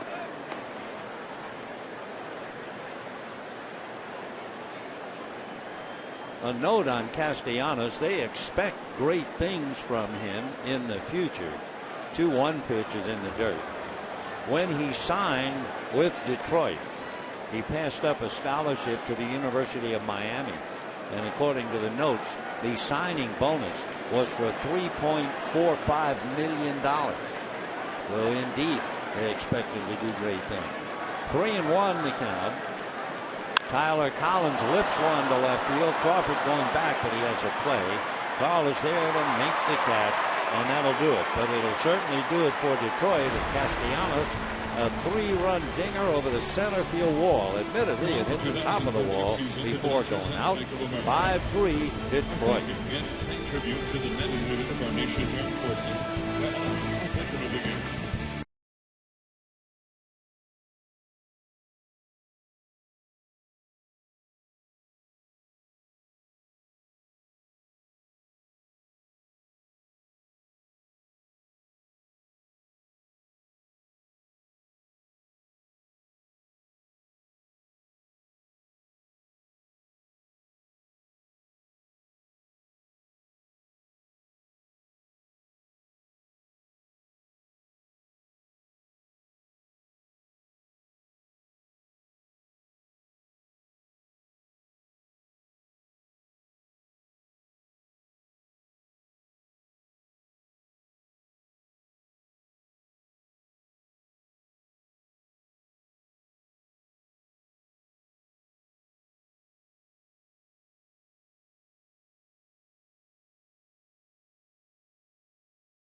Leading the Dodgers 5-3 on that 3-run home run by young Nick Castellanos. You know, it brings up a point, and a point on which we want to apologize. We were reading the background on Castellanos, and we told you about his grandfather, a retired Detroit firefighter, and we rely on the notes to be accurate. Last night, we were talking about Max Scherzer, and in the course of painting a picture of Max in his background, we talk about his brother as if he was still in search of his master's degree, and we found out after the broadcast that Max had lost his brother back in 2012. Well, the last thing we ever wanted to do is to hurt or injure any member of the Scherzer family or friend. Just a slip of the notes. So I wasn't sure about Nick's grandfather, whether he's alive or not. But if he is, I'm sure Nick will hear him. 5-3 in favor of Detroit. Ramirez, Gonzalez, and Ethier. So Anibal Sanchez pitching a strange game. The pitch swung on and missed, 0-2. He got a run in the first inning. Dodgers not only got it back, but added one. Then the Dodgers go ahead in the second inning. And now the Tigers, on that bomb by Castellanos, jump out in front 5-3. So that big moment, the squeeze play, is lost in the mists now as Ramirez takes in the dirt. And the count 1-2. Always tried to make every ball player more than a wind-up doll. Always try to dig and find background, lifestyle, family, whatever. Wouldn't be enough to just say ball one, strike one, foul ball. Here's the 1-2 pitch, and Hanley fouls it away. For Beckett, that third inning was very tough, and it all came with 2 out. Remember, in the second inning, with 2 out, the Tigers scored a run. The error by Gordon opened it up. And then in the third inning with 2 out, Martinez single, Jackson double, Castellanos homer. Here's the 1-2 pitch on the way. Foul tip held by Martinez. And I think that'll do it for Hanley. He lost his helmet and walks away. So Ramirez strikes out. 4th strikeout for Sanchez, 2 in a row. And now Adrian Gonzalez. Beckett in the third inning made 21 pitches. So Josh has made 65 pitches through his 3 innings. We were talking about his ability to make 90 pitches. Well, he's 3/4 of the way. Here's Adrian, struck out in the first inning with a runner at third, missing a golden opportunity to pick up a run batted in. And then Ethier got that bloop, the charge by Gonzalez trying to short hop it, and Alex couldn't do it. 1 ball and no strikes. And the pitch up, ball 2. Sanchez has made 70 pitches now in 2 1/3 innings. 2-0. Adrian Gonzalez swings out in front of it, and the count 2-1. It's not that he's changing that much, but he'll go from 91 to 85, and it's a big difference to the hitter. And of course, every delivery with the same motion. Now the 2-1 pitch to Adrian, swung on and missed. That was up and away, might have been out of the strike zone. They are not loading up. That's the first time in a while we've seen Gonzalez come up. Well, certainly with men on base they might not, but here's a routine setting. 1 out, bases empty in the third, and it's an orthodox setup on the infield. Waiting on deck, Andre Ethier. 2 balls and 2 strikes. Sanchez looks into Martinez. 2-2 pitch on the way, swung on, fly ball. He didn't hit it very hard. Going back and now coming in is Collins, and that'll be the second out. Lazy fly ball to right field. 2 down. And the Dodgers will be Andre Ethier. Right fielder, number 16, Andre. Sanchez has struck out 4 tonight, which brings up a point. The Dodgers, for the year, and this is their 10th game, have now struck out 86 times. Well, you can do the math easily enough, and you know that Mattingly wants more contact. So Ethier had that bloop single to short in the first inning. Picked up a run batted in. 5-3 Detroit. Ethier fouls it away. No balls and 1 strike.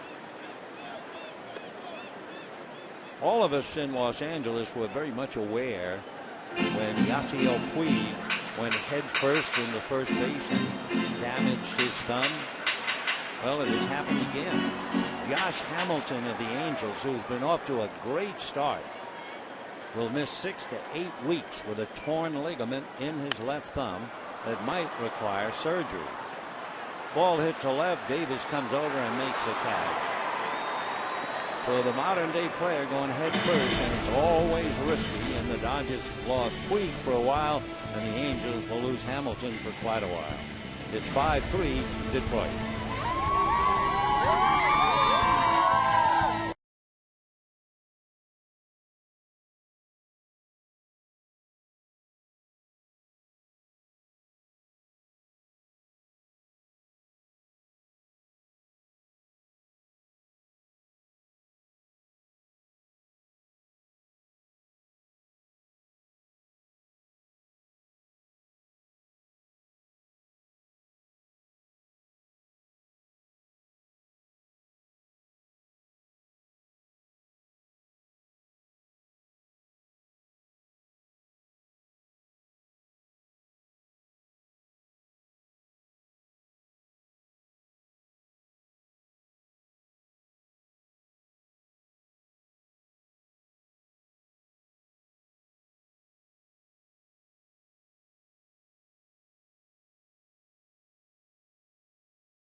Of inches. Well, Austin Jackson's fly ball right on the chalk for the bounding double, and then Castellanos drive to center. Watch it bounce on the top of the fence and then go out. Inches indeed. It meant 3 runs, and it means Detroit leads 5-3 as Beckett goes to work in the 4th. Ball 1. Alex Gonzalez, then Sanchez, and then the top of the order, Davis. Alex Gonzalez has had a long career. He is always known for his glove. 37 years old. He's from Cagua in Venezuela. That's a strike. He was originally signed by the Marlins back in '94. Came up in '98 and stayed with them through '05. Then went to Red Sox, then to the Reds. Had a big career and chops one down to the D. Gordon. And interesting, Gordon did not go down on his knee. Ball was a routine ground ball, not hit as hard as the ground ball handcuffed him. So Alex Gonzalez grounds out, and the batter Anibal Sanchez. One thing about Sanchez in the 3rd inning, he made only 12 pitches. That's pretty important. He's made 75, but he sure needed the 12 because he made 31 pitches in the 1st inning, 32 pitches in the 2nd inning. So the 12 against Ramirez, Gonzalez, and Ethier, too. In there. Down in the Dodger bullpen, because Beckett now is over 70 pitches, and Brandon League begins to warm up. Foul back. And of course for Sanchez, he's had a big at bat, 2-out error, and he came up and hit one over Matt Kemp's head for a double and a run batted in. So Matt is not quite as shallow as he was earlier. Off speed change 74, and Sanchez way out in front of it.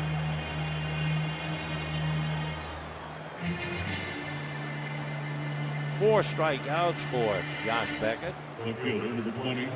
Beckett is due to bat fourth when the Dodgers come up in the fourth inning.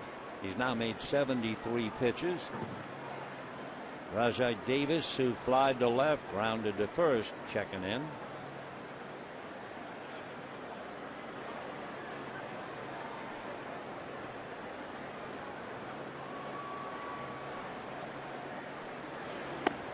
Up and in for ball one. The story on his first name, Rajai, the letters kind of came in a vision to his mother. She was pregnant with Davis, and she figured out the letters to spell Rajai, and in Sanskrit that means king. Good for him and for his mom. From Connecticut, originally drafted by the Pirates. 2-1 with the Pirates. Then he went to the Giants. He had 3 years with the Athletics, 3 more years with the Blue Jays, and here he is now with Detroit. Ball 3.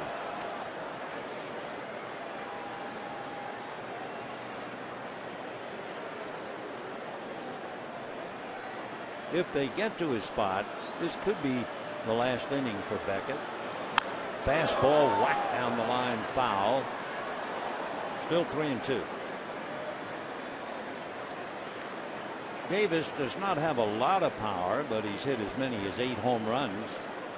And he also hit .305 for the A's back in 2008.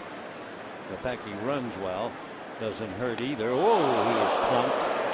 A 3-2 pitch sends him to first base. So with 2 out, Davis to first, hit by the pitch. And the batter will be Ian Kinsler. When you put Davis on base, you are playing his game. Because Davis stole 45 bases last year for the Blue Jays, 48 the year before. He stole 50 bases for the A's in 2010. So here's Kinsler, single, stole 2 bases, and remember Beckett, just like Sanibel, Sanchez, very, very vulnerable to the stolen base. Whoops, there goes Davis. The throw is high, and he's in there easily. So Davis comes up, and you hit him, and it's almost a double. He's at second base now. Got a good jump. Fedorovich hurried high and away. No chance. So it's 5-3 Detroit. Kinsler at the plate had 2 stolen bases of his own in the first inning. So 3 stolen bases against Beckett. And the Dodgers have a couple against Sanchez. 0-1.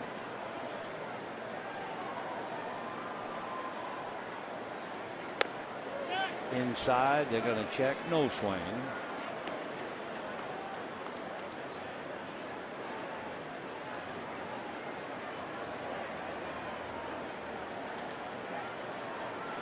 Kinsler, among other things, not only a good ball player, he played soccer and even made the Arizona All-State team as a midfielder in soccer. He's got a lot of ability. That's a strike. 1-1. Kinsler, as a freshman, played at Central Arizona Junior College. He was on the roster with Scott Hairston, Jerry's brother, and Rick Harden. Then he transferred to Arizona State and played alongside Dustin Pedroia. In the dirt. Good save by Fedorovich.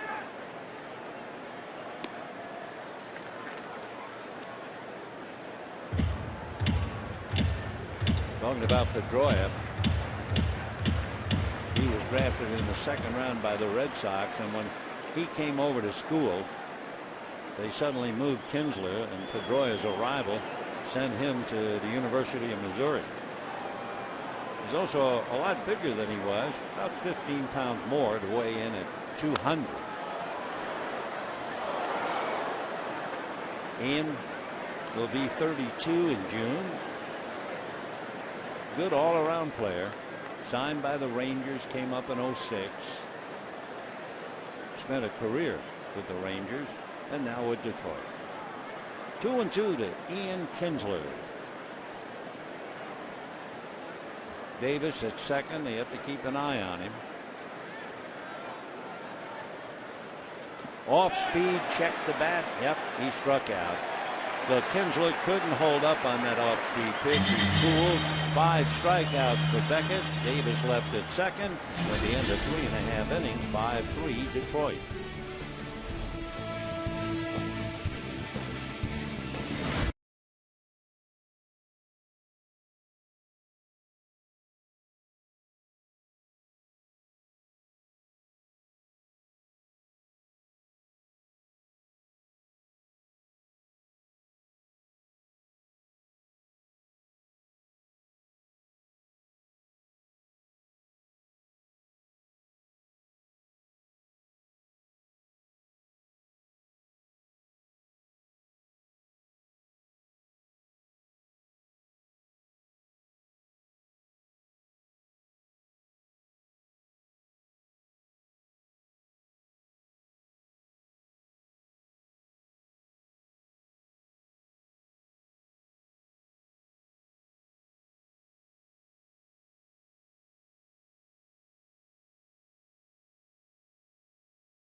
AM 1500, Motor Trend's 2014 Truck of the Year and first ever back-to-back champion.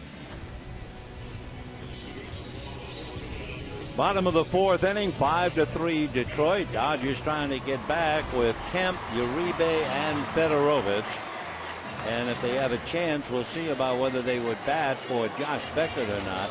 Beckett has done well. Oh, sure, he's given up 5 runs. He's allowed that 3-run home run. But he's made 85 pitches. And for a guy who was really rusty, his last start was May of 2013. So it's been a very encouraging outing, I'm sure, for the Dodgers. Beckett has struck out 5. And now the Dodgers try to get the 2 he needs for the tie.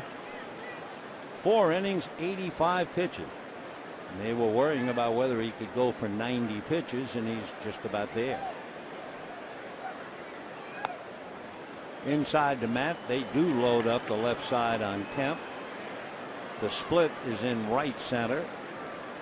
Jackson not much towards left center, just a little. 2-0 to Matt. Kemp struck out in the first inning. Tries to golf one. 2-1 to count. Matt Kemp on Sunday had those 2 home runs against the Giants. The one to left field, that was fine. But the one to right center, that's the one that got everybody's attention. It seemed to prove that the strength was back in his shoulders.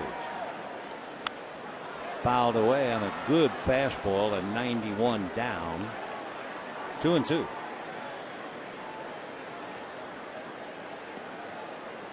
Kemp last night 0 for 3, struck out twice, did walk and score a go-ahead run at the time. Sliced foul upstairs. 2-2 to Matt.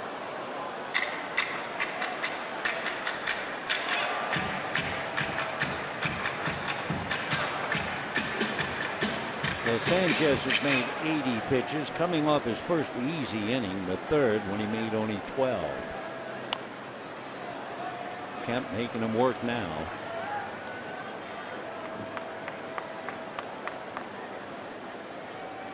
Anibal Sanchez. Remarkable pitcher when you realize 4 one-hitters and a no-hitter. 2-2. And another foul. For Sanchez, his weakness, like Beckett, holding runners on. The league stole 25 out of 26 against him last year. Meanwhile, it looks like Justin Turner is getting ready. The redhead might have a shot to hit for Beckett. 2-2. Change up, and Matt way out in front of it. Great pitch. It is the big leagues indeed when you can throw 94 and come back with a change like that. 5 strikeouts. It's just died of exhaustion coming up to the plate. So Beckett struck out 5. Now Sanchez has 5. And the batter is Juan Uribe. Again, the Dodgers are leading the major leagues in strikeouts. 87. And this is their 10th game. Here's Uribe, single to right. Took second on a pass ball. Took third on a ground ball. And then Beckett squeezed him in. That gave the Dodgers a 3-2 lead, but it was short-lived, as the poets would say. Thanks to Nick Castellanos. The young third baseman hit a 3-run home run off the top of the center field wall to put the Tigers out in front. His first major league home run. Uribe fouled it off. So Beckett sitting alongside Dan Herron. Andre Ethier in front. 1 ball and 2 strikes.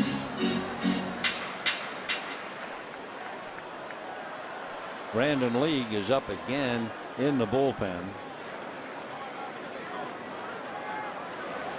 Change. That was 68 miles an hour. And I'll tell you, sitting up here, that was a very obvious change from his arm delivery. That's the rare pitch where you actually can see it before it leaves his hand. His arm slowed down a great deal. That was a tip-off pitch. 1-2 the count. And the fastball behind. So you go from 68 to 93. 25-mile-an-hour change. League in the pen. 2 balls and 2 strikes. And a high fly ball, very playable. Jackson is calling. Austin is there. And we have 2 down. For the Dodgers now. For the Dodgers, number 26. They had the little nub single by D. Gordon with 2 out in the second inning. Now Sanchez has retired 6 in a row. Justin Turner is on deck. And we'll see about Fedorovich.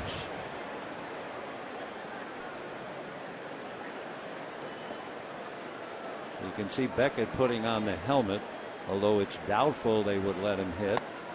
That dropped in nicely, breaking ball at 78. So Turner hoping for an at-bat. Beckett hoping to stay in the game. 0-1. Nice, easy at 85, and runs the count. No balls and 2 strikes.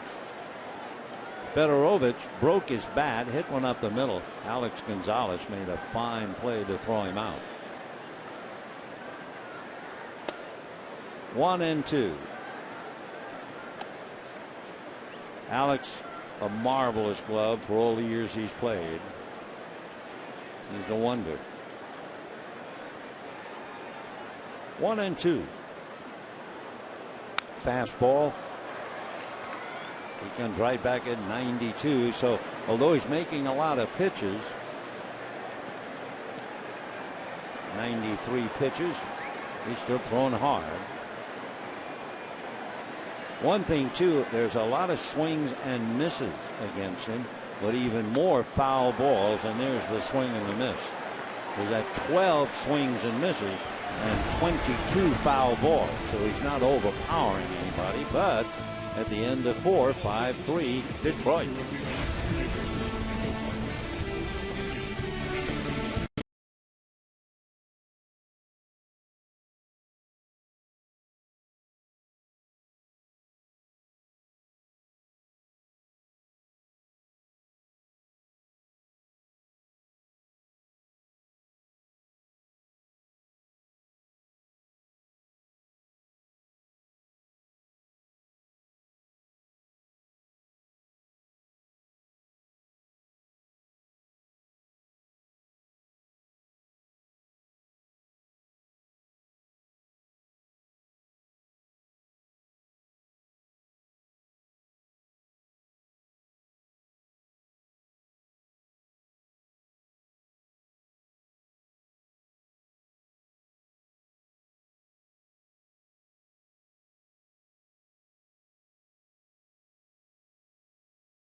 Reminder, Tuesday, April 22nd, the Dodgers and Phillies at 7:10, and the first 40,000 fans in attendance receive an LA-themed fleece blanket. Compliments of 76. To be sure you stay warm at the stadium and at home, visit Dodgers.com/promotion. Brandon Lee taking over for Josh Beckett. Beckett did well despite the fact Detroit scored 5. For a guy who underwent serious surgery, the thoracic syndrome, the outlet, the rib removed. He went 4 innings through nice and easy, 93. Gave up 5 hits, 5 runs, 1 walk, struck out 5. Sanchez, meanwhile, has now made 94 pitches in his 4 innings. And Brandon Lee comes in to face Cabrera, Martinez, and Jackson. Miguel Cabrera walked, grounded to third, 0 for 1. Brandon Lee from Sacramento, lives in Honolulu. And fastball strike at 93. 0-1 to Cabrera.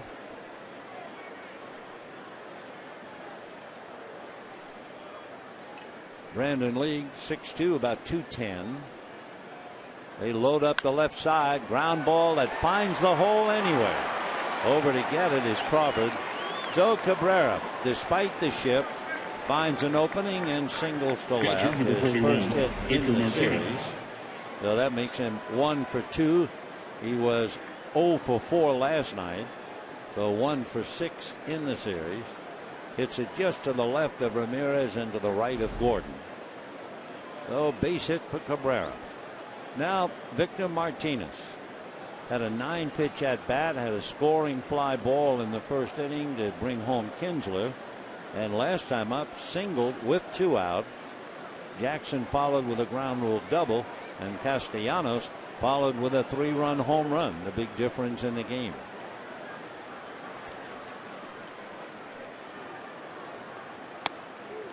Ball 1.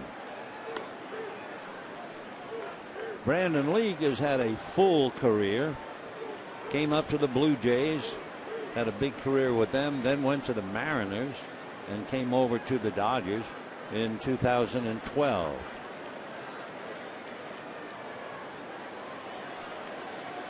One ball, no strikes.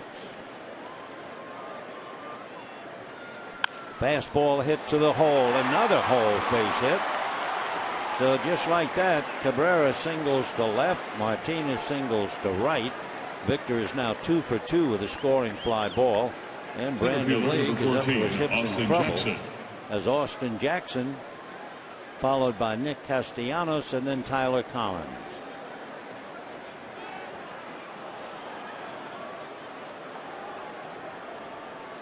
Jackson, remember, had the ground rule double.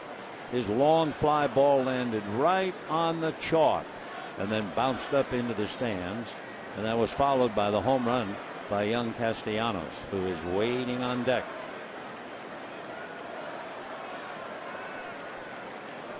Tigers lead 5-3 and ball one. Tigers finding the hole on the left side, then the one on the right.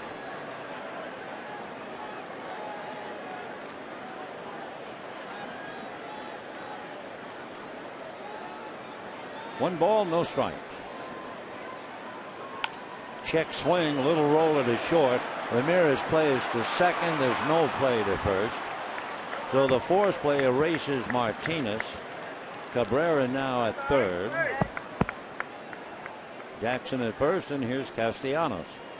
Third baseman, number 9, Nick Castellanos. Castellanos came up with 2 out and 2 on at second and third. First base was open. They decided to pitch to him, and he regretted it. He hit the very top of the center field wall, and over she went.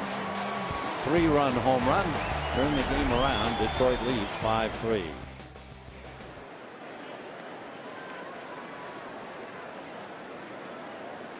First and third, one away. Castellanos struck out in the second inning. Tigers have scored 5 runs, all with 2 out. Castellanos and Collins struck out, and then the error by Gordon on the ground ball by Gonzalez, and Sanchez doubled. And then with 2 out, Martinez singled, Jackson doubled, and Castellanos home run.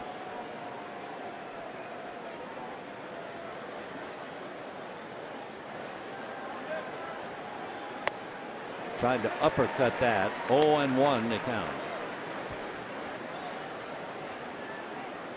Nick Castellanos lives in Florida. Grew up in Florida.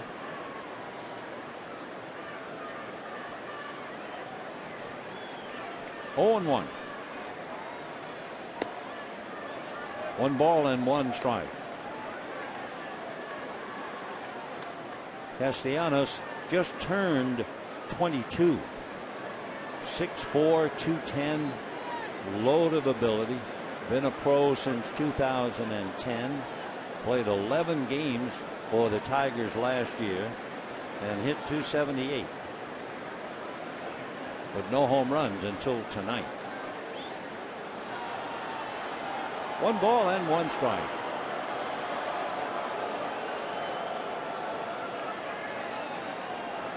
When the Tigers got rid of Prince Fielder, that loosened up some money. And the Tigers have been very generous, giving rich rewards and long contracts to the various players, not only Miguel Cabrera. 1 ball, 1 strike. There goes the runner on a slicing foul ball down the line, back into the stands, and the count 1-2. So Jackson back to first. Down the line is Cabrera at third. 1 out.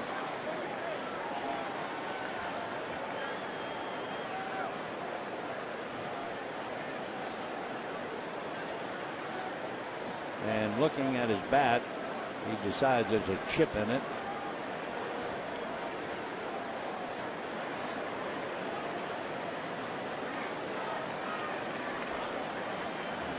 So Brandon League huddling a little bit with D. Gordon. Fedorovich out to the mound briefly. And Castellanos, I'm sure, losing the bat with which he had hit that 3-run home run.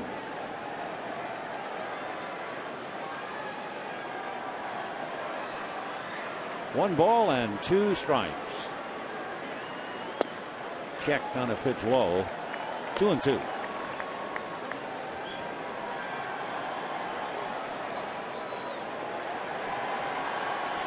We're in the 5th inning, top of the 5th. Both teams are off tomorrow. Dodgers off to Arizona, Detroit to San Diego. 2-2. And ball 3. So Brandon Lee going all the way. We would expect Jackson to go from first. We'll see. But Austin runs well.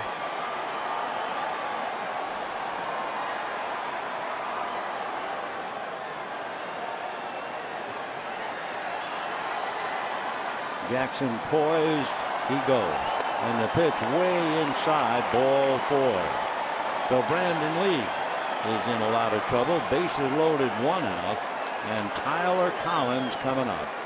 No one throwing in the Dodger bullpen, but League is certainly in trouble. And here comes Tyler. Collins playing right field because Torrey Hunter banged up a knee last night. Sorry that Torrey unable to play. He's fun to watch. Meanwhile, Cabrera at third, Jackson at second, Castellanos at first, and Tyler Collins out of Lubbock, Texas, checking in. Nice save. That could have been a wild pitch. Ball 1. Great save by Tim Federovic. Collins is another young player. He came up to the Tigers and was in 4 games out of Howard Junior College in Texas. And as we mentioned earlier, played in Australia after the 2011 season. Big bouncer up the middle. Ramirez a feed to Gordon. He turns, gets it to first, and the double play. 6-4-3 DP, no runs, 2 hits and a walk, 2 left. And at the end of 4.5 innings, 5-3 Detroit.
To the bottom of the 5th inning, they should have a roll of drums, a blare of bugles, and everybody stand at attention.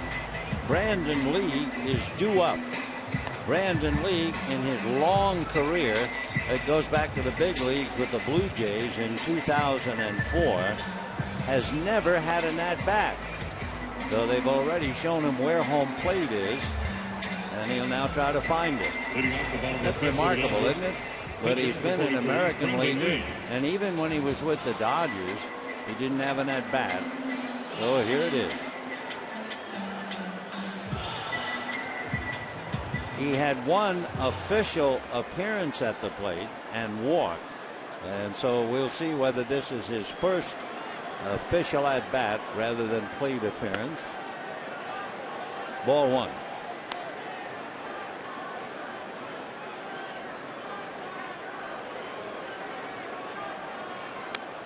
Foul back, 1-1.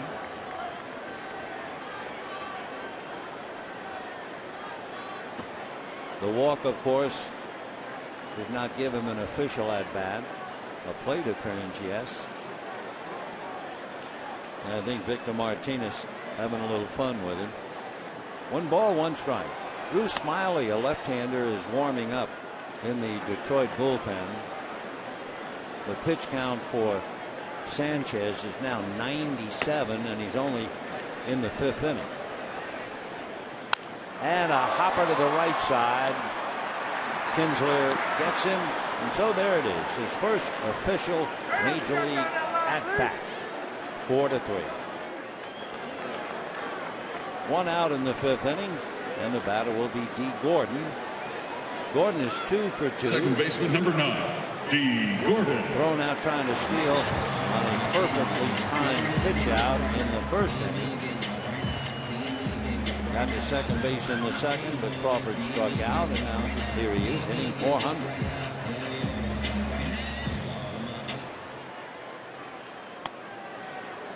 Right.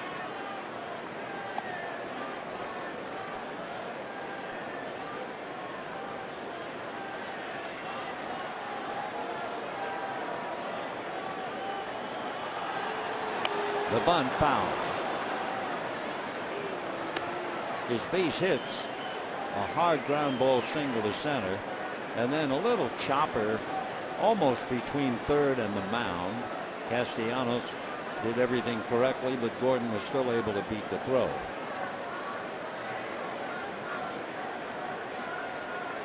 Oh, and 2 in the dirt. Hitting behind Gordon, Carl Crawford. Tigers got a run in the 1st inning. Dodgers came back with 2. Tigers got a run in the 2nd inning to tie it up. Dodgers came back with a run to take the lead 3-2, and a 3-run home run by Nick Castellanos, who's making that play now. Close play, but Gordon is done, 2 down, and that's a difference, 5-3. Carl Crawford last night doubled the left field for a walk-off double. Since 2012, the Cincinnati Reds have had 24 walk-off victories. The Phillies 23, and the Dodgers right back of them at 21. Then the Giants 19, and the Pirates 18. Most walk-offs since 2012. Ball 1 to Carl. Crawford doubled, came around to score in the 1st inning, struck out in the 2nd.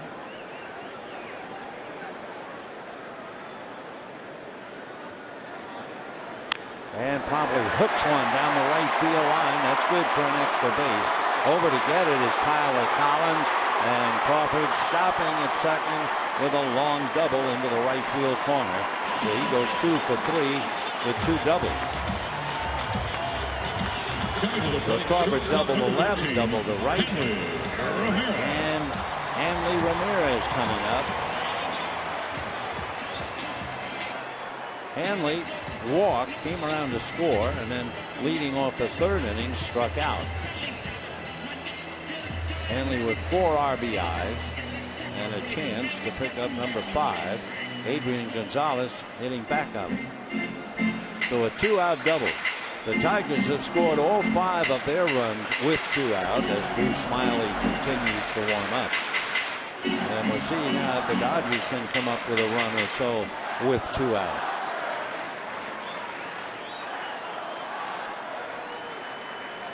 A 104 pitches now for Anibal Sanchez.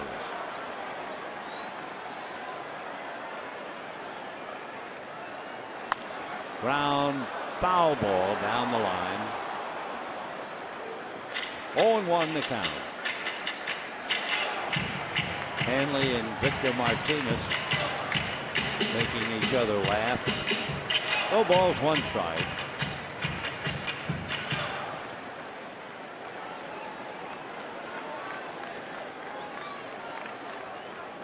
Remember when the game began, we talked about the fact that Sanchez and Beckett were traded for each other, and Sanchez was traded with Hanley Ramirez to the Marlins. Josh Beckett and a very good infielder named Mike Howell went on to Boston. 1 ball, 1 strike. 5-3 Tigers. 2 out. Crawford at second base.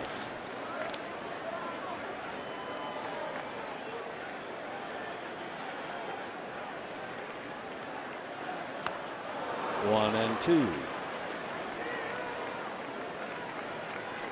Ramirez shaking his head. He has never faced Sanchez before. Crawford trying to get a jump. Kinsler trying to hold him on.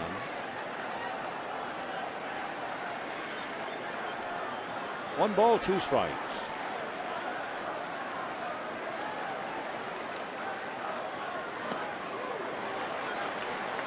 Two and two. 108 pitches for Sanchez. They're trying to get him through the inning, then they can hit for him and bring the left-hander in. And of course the Dodgers trying to force the issue. Al Smith with his pitching coach on one side and his bench coach on the other. Jeff Jones, the pitching coach. 2 and 2 to Hanley Ramirez. In the dirt, blocked by Martinez. Crawford holding. So they go all the way. Adrian Gonzalez on deck, and you wonder, should Ramirez, let's say, get aboard on a walk, would Ausmus bring in the left-hander to go against Gonzalez? Or would he gamble with 2 out, try to keep Sanchez in, and then hit for him in the top of the 6th? 3 and 2.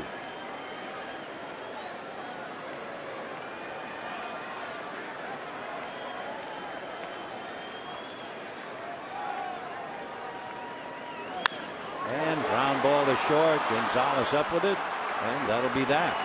So a 2-out double. They lead Crawford as Ramirez grounds out. And at the end of 5-3 Tigers.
The Dodgers are going to open up here at Dodger Stadium against the Houston Astros. Bad news. Jerry Royce, the big blonde left-hander, was supposed to pitch, couldn't do it.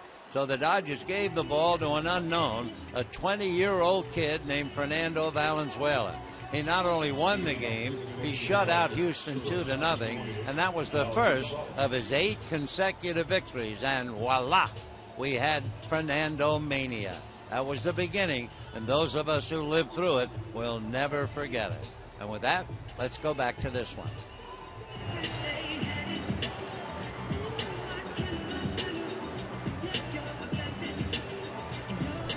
I've seen a lot of great players, and I've certainly seen a lot of fans react to the players. In Brooklyn, so many who went into the Hall of Fame. Over here, Sandy Koufax, Don Drysdale, but never in my career have I ever seen it become almost a religious experience. It was a wonderful, remarkable time.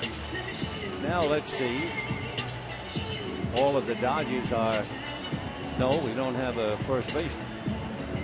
Adrian Gonzalez.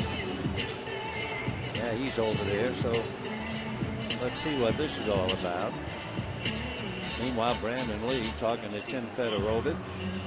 Don Mattingly talking to the plate umpire Eric Cooper, and also the third base crew chief Tom Hallion.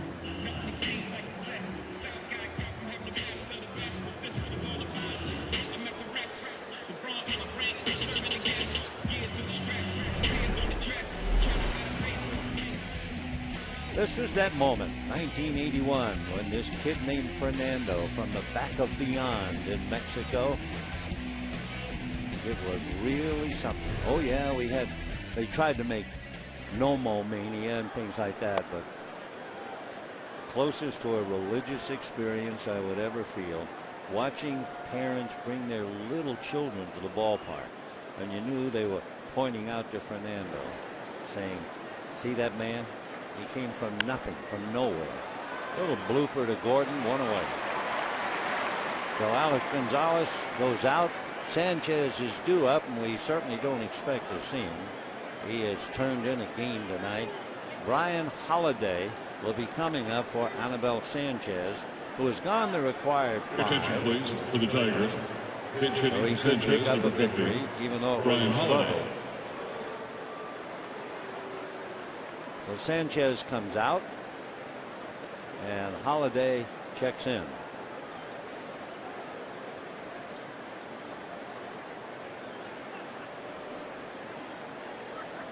One out, 5-3 Tigers. That's in there for a strike.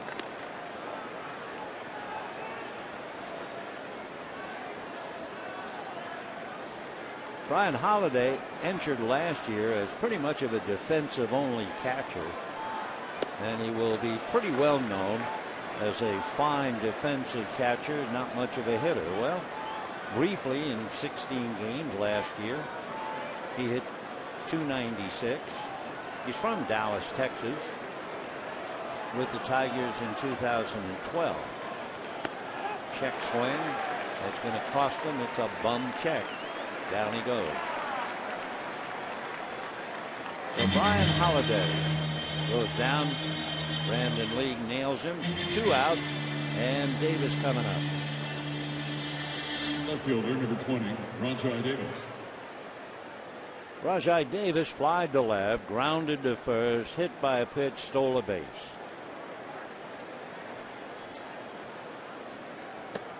Off speed, and then missing inside.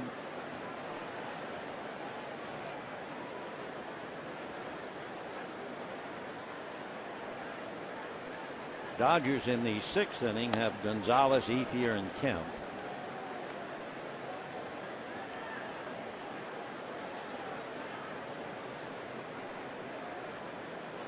Sanchez, by the way, finished up with 110 pitches.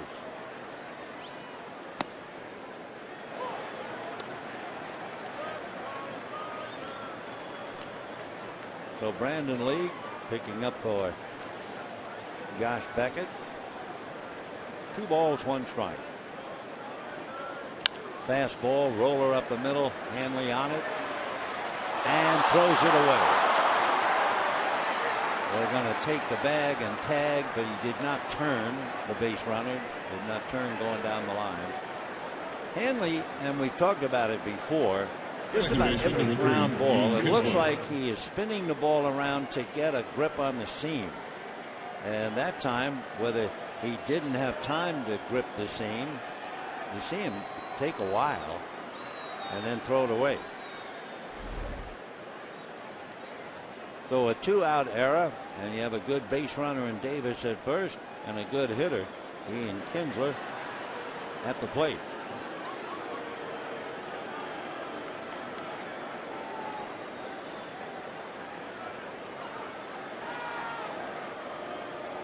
Davis, if he sees an opening, will certainly try to go. He stole in the 4th inning.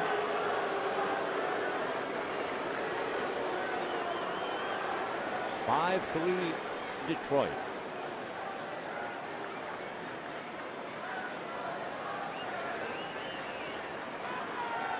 Dodger shift is on. So Gordon is directly behind second base. The outfield fanned out straight away on Kinsler, who was single to left, grounded to short, struck out. But in the first inning, Kinsler stole second, stole third, and came home on a fly ball. There goes Davis. The throw, good one. And it got it. Perfect throw by Tim Fedorovich. No runs, no hits, an error, and nobody left.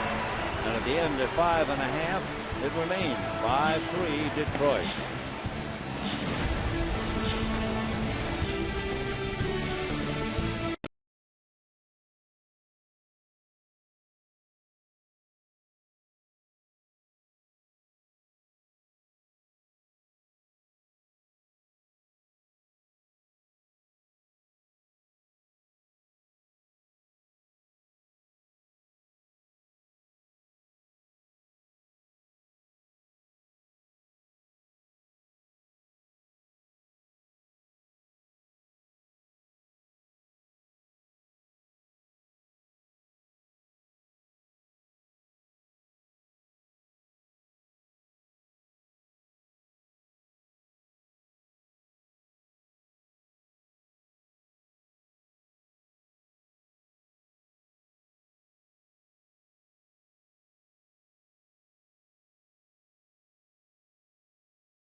To 3 in favor of Detroit. We've reached the bottom of the 6th inning.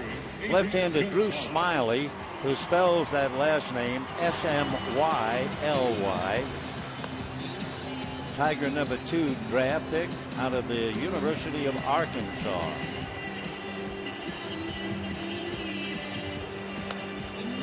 Two years ago, according to Stats Inc., Smyly threw a changeup less than 5% of his pitches. So he's been experimenting a bit. 25 years old, and Victor Martinez talking to him. Basically, fastball and a cutter. He has a slider and also a curveball. And the question is the splitter-like changeup that he delivers. So he'll be facing Adrian Gonzalez, Andre Ethier, Matt Kemp, and about ready to go.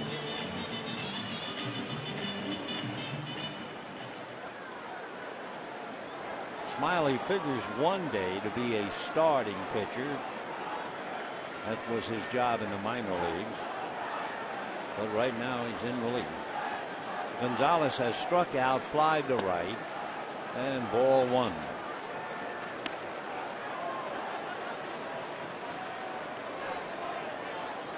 Down in the Dodger bullpen, Jamie Wright begins to loosen up. Adrian fouls it off.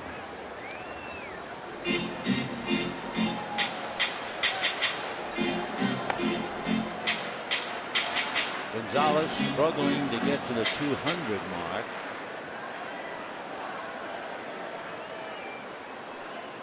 One and one. That's a little low. 2 balls and 1 strike to count. Smiley's had a lot of physical problems. Been on the DL 3 times. Fouled at the plate. He had flexor tendonitis in his left elbow. He had a blister on the middle finger of his left hand. And then he had a right intercostal strain.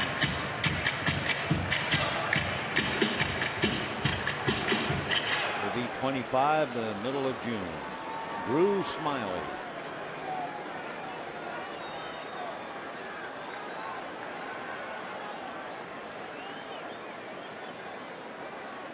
Martinez saying, wait a minute, I've gone through everything. Oh, they'll try it again. Martinez now saying, hold it. There's a beach ball in right field.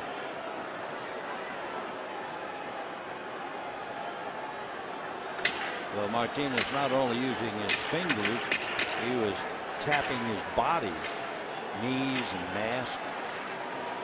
See if he goes through that routine. Tape on the fingers makes it a little easier to see. Breaking ball and a little roll to the first. Cabrera will do it himself. So Gonzalez goes 0 for 3, 1 out, and the batter will be Andre Ethier. Right fielder number 16, Andre Ethier. Ethier infield single to drive in a run and fly to left.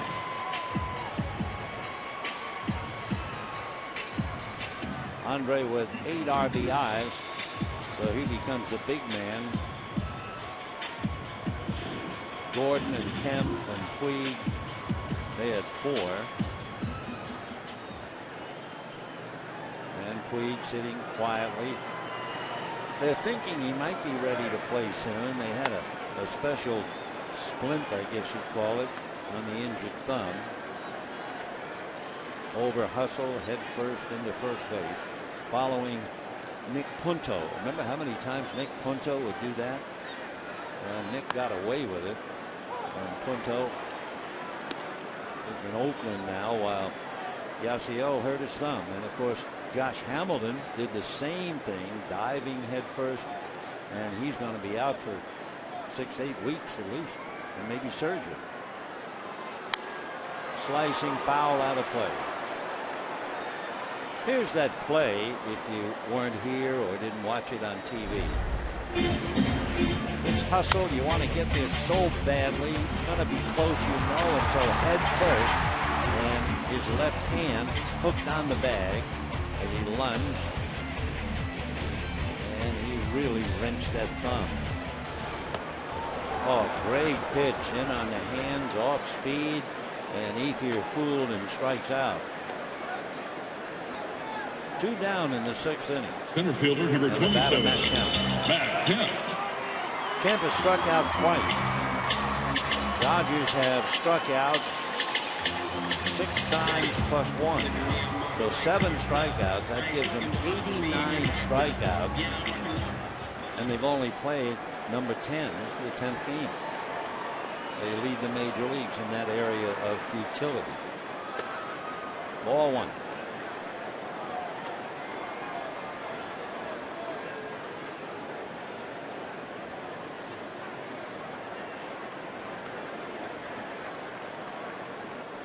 One and 0. That missed. They load up the left side.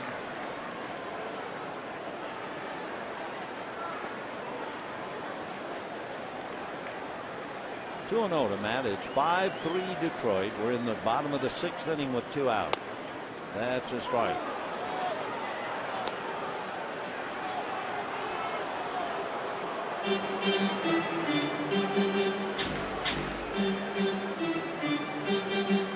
Waiting behind Matt Kemp is Juan Uribe.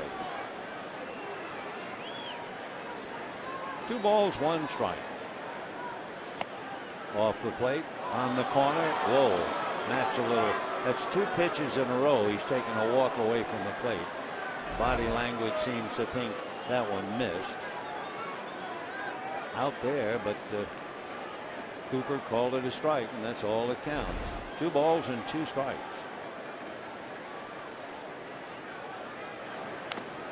Fouled away.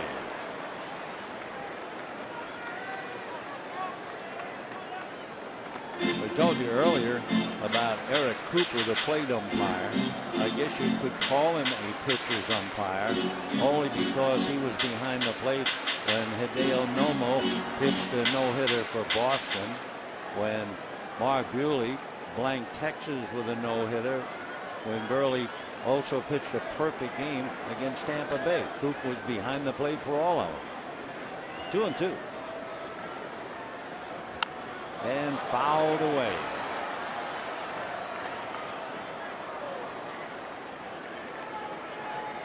2 balls, 2 strikes, and 2 out. Dodgers have had 1 base runner since the 2nd inning.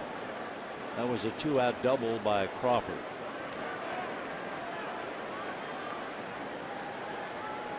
Still 2-2.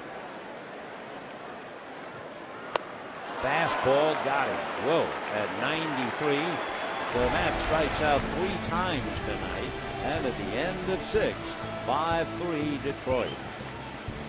All right, Dodger fans, it's time for our Day at 2 presented by State Farm. Get to a better state.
.53 just to check the Dodger calendar. Friday 6:30, Saturday 5 o'clock, Sunday at 1 in hot Arizona. They're talking about temperature in the very high 90s over there. Monday's an off day. The Dodgers will be in San Francisco and get the cool of the night air by the bay. 2 7 o'clock games. And maybe as nice a thing has happened for the Dodgers in a while. The getaway game is at 12:30. That means they'll get back to Los Angeles at a reasonable time. And when they come back, they'll play Arizona, Philadelphia for 4, and then Colorado. But there's a lot of baseball left in this one as we go to the 7th, and Jamie Wright coming in. It's been Beckett for 4 innings. Josh gave up 5 runs. Brandon Lee worked 2 innings. Gave up a couple of hits, but nothing else. And now Jamie Wright. And he'll be pitching to Ian Kinsler, followed by Miguel Cabrera, and then Victor Martinez. So Kinsler, so far in tonight's game, 1 hit, 1 for 3. Kinsler in last night's game was 1 for 4, though 2 for 7 so far in the series.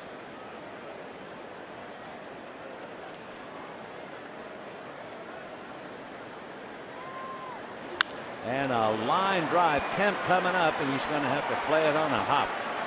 So Kinsler line drive single to greet Jamie Wright.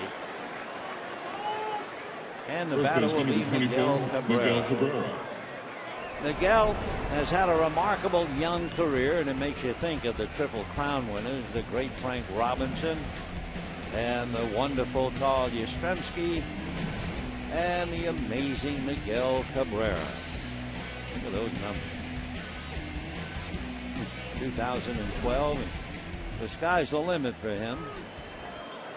Tonight, walk, grounded to third, single lab, 1 for 2.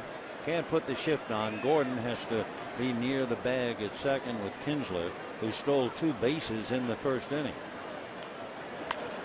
Fouled away, 0-1. Kinsler did not have a stolen base coming into the game tonight, but he ran wild against Josh Beckett in the first inning. Now Omar Vizquel over to say something to Ian. Tigers scored 1 in the first, 1 in the second, 3 in the third, and that's it. And the Dodgers stopped scoring in the second inning, and we're in the 7th. sliced foul, 0-2.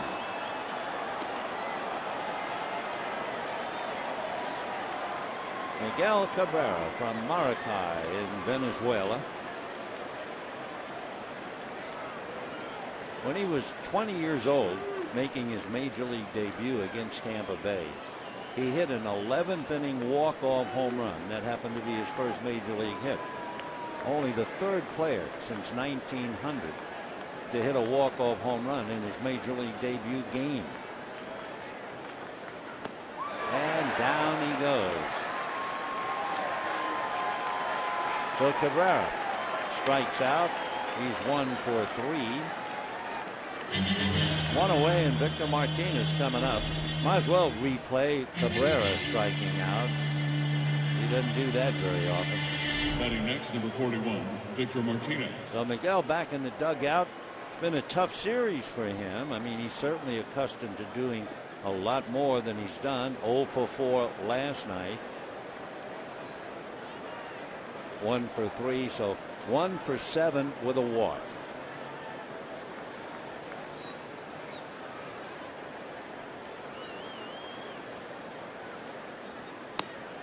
Slow breaking ball that misses.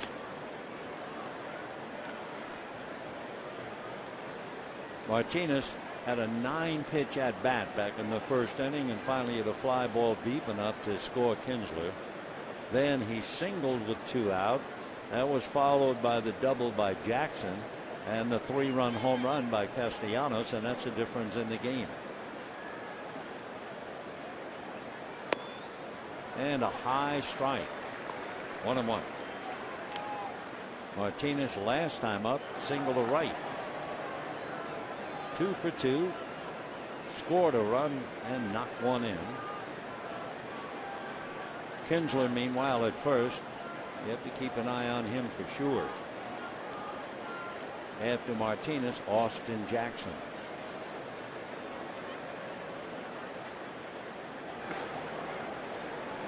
Jamie Wright continues to amaze. He's witnessed 16 major league opening days, including the historic opener in Australia. He's played for almost everybody. And so many times he's gone to spring training as a non-roster invitee, and he's made the club, including this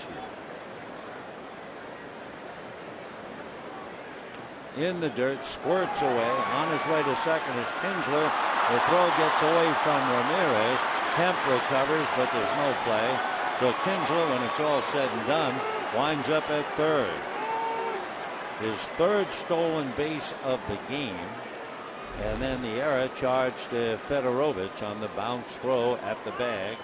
Or we'll see now, because they could have called it a wild pitch. It depends on whether he was running or not. And let's scratch the stolen base. It'll be the wild pitch that gets him, and the throw advances him to third. So Fedorovich draws the error. That would be the third Dodger miscue tonight. So Martinez, they're going to take the bat out of his hands. He is absolutely dynamite with runners in scoring position. So Austin Jackson will be coming up in a second. Remember, Martinez has a career .311 batting average with a man in scoring position. He gets it done. So they take the bat away from him.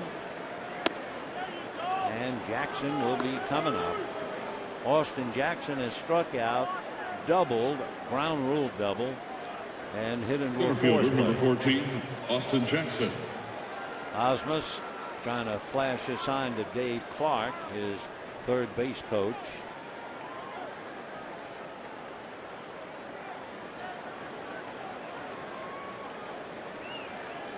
So Jamie Wright in a little trouble here. A leadoff single by Kinsler. He's started to go to second on the wild pitch, takes third on the throwing error. Cabrera struck out. They walked Martinez intentionally. And now Jackson. 1 for 3, a ground rule double to left. And a strike. With 1 out, the infield is not up. It's back in double play depth.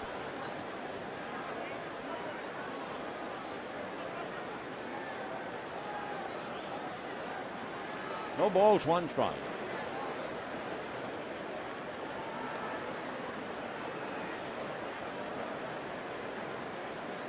Wright not ready. Jamie Wright will be 40 Christmas Eve.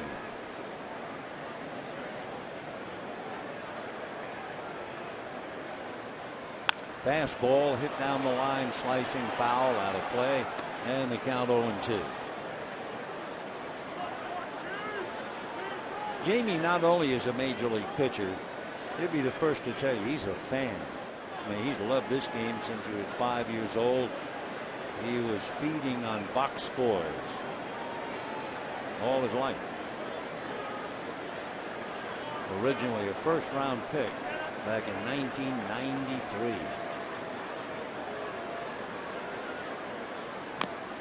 Little nubber foul off to the left. Still 0-2 the count to Austin Jackson.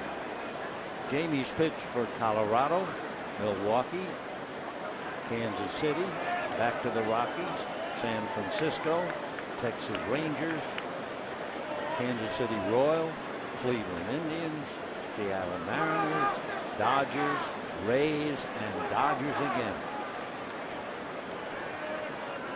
0-2. 1-2. Jamie's big. He's 6'6", working on Austin Jackson. Jamie checks in about 230 pounds.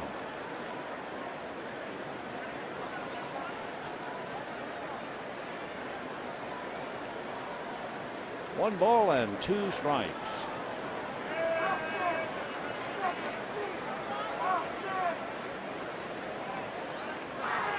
Breaking ball lifted to dead center. That's deep enough to score a guy like Kinsler.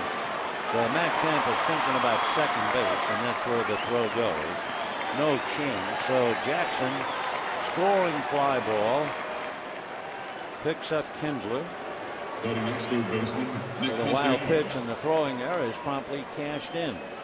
And it is 6-3 in favor of Detroit. And we'll take another look at Nick Castellanos' home run in the 3rd inning. His first major league home run. It hits the top of the center field wall like that and bounces out. Nick all smiled, understandably. Now coming up, here's Martinez at first. 6-3 Detroit, 7th inning. Dodgers have used Beckett, League, and Wright. Beckett, the starter, charged with 5. Ball 1.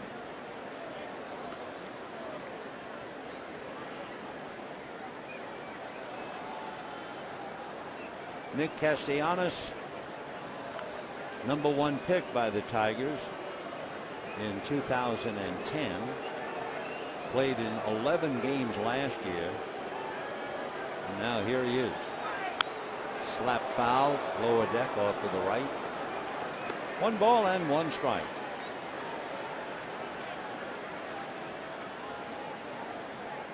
In 2010, before he was signed by Detroit, he was the Gatorade Florida Baseball Player of the Year.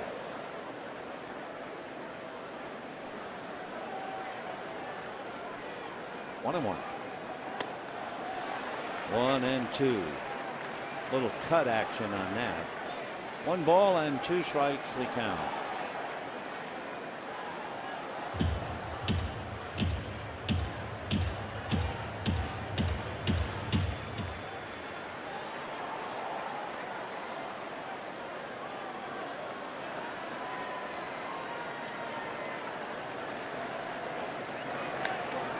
Still alive, fouling it off.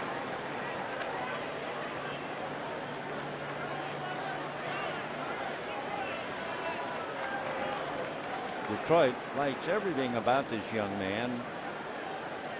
Last year he even played left field and became pretty comfortable.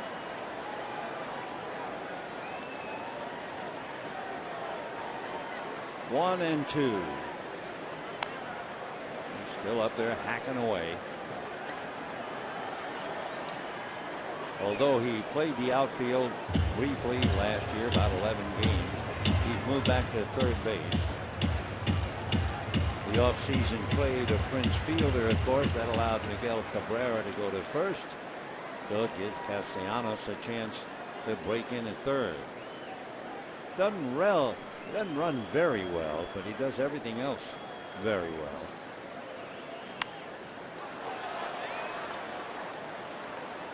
They say he has very good pitch recognition. And of course, I guess that's the single greatest gift.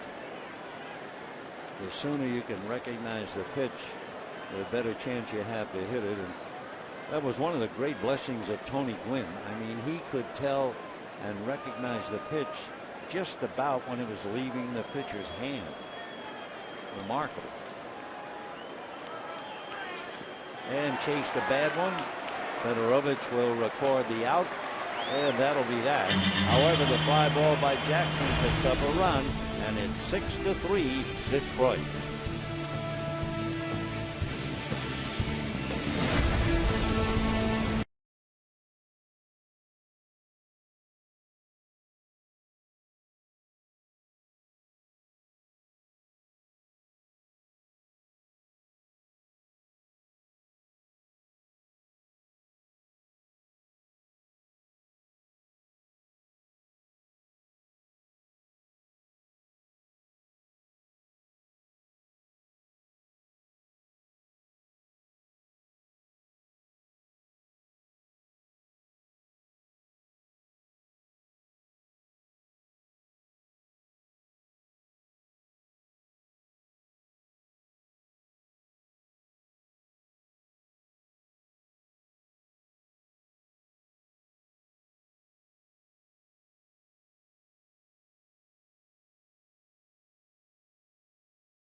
Southern California Mazda dealers.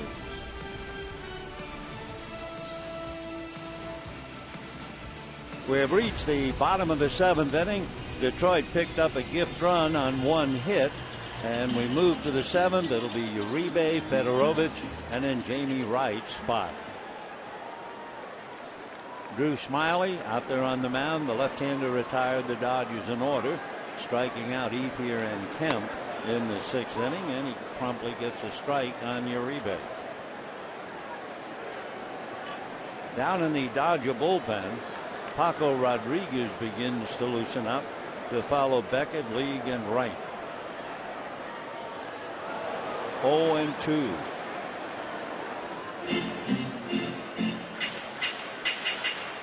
A lot of people thought last year that the Tigers and Dodgers might wind up in the World Series. Each team knocked off in the league championship series. Checking Hanley Ramirez's shoulder. That'd be the left arm, so you might have heard it swinging. 1 ball and 2 strikes. And a line drive base hit by Uribe. So Uribe is 2 for 3. Remember, he was squeezed in by Josh Beckett back in the second inning. Catcher number 26, Tim Fedorovich. And Tim Fedorovich coming up. Take another look. Uribe, a good hard line drive single. Fedorovich, the hitter, and for the second time, Justin Turner comes out on deck. This time he'll be ready to hit for Jamie Wright. Fedorovich grounded to short. Fine play by Alex Gonzalez. Tim shattered his bat And Gonzalez made a good play to smother the ground ball and then throw him out.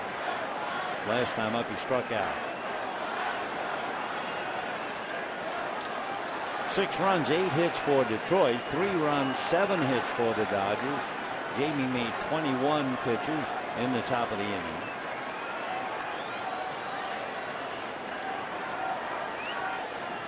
And hammered foul down the line.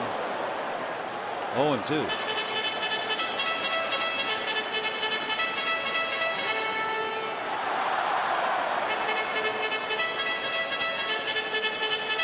Had 1 home run in the game, and it's been a big one.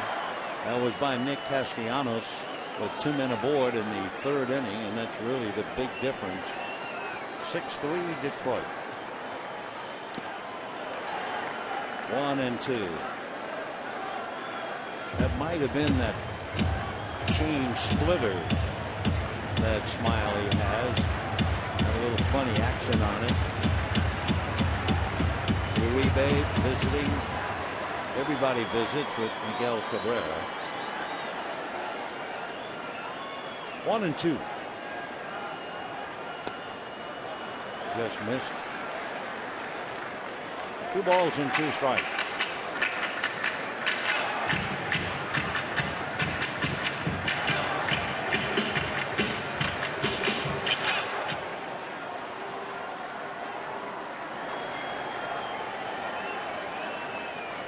Sanchez went 5. He's the pitcher of record. He could pick up a win. He labored for 5, made 110 pitches, but he is the pitcher of record.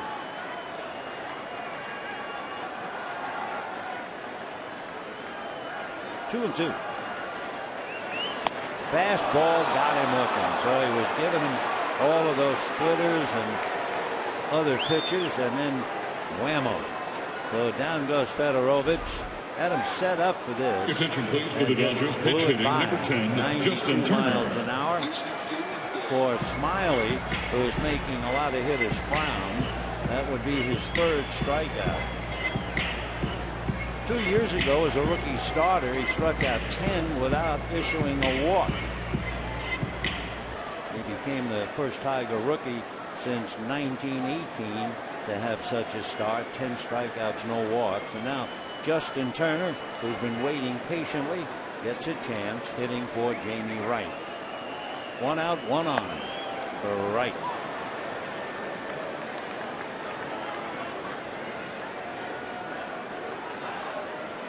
So Puig down there working on the bat. You can see that left hand looking to see any kind of a, well, it's underneath the glove. Ground ball wide at 3rd. Castellanos to Kinsler, back to 1st. So the Dodgers are thinking about hitting for Drew Gordon, and that's why Puig was doing what he was doing, but Turner hits the double play, and that's that. At the end of 7, it's 6-3 Tigers.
Top of the 8th inning, 6-3 Detroit. And don't forget, Saturday, April 19th, the first 40,000 fans in attendance will take home their very own Dodger welcome mat, compliments of New Era. Buy your tickets today at Dodgers.com/promotions. Well, Detroit was welcome to come here, but they now have the Dodgers down 6-3. Paco Rodriguez will be the 4th Dodger pitcher.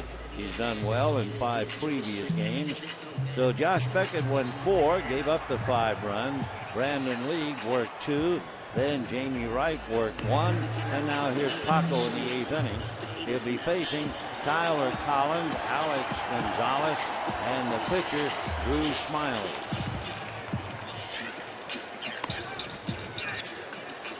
Justin Verlander, a spectator, taking in the game. Star of the pitching staff, certainly, along with Max Scherzer.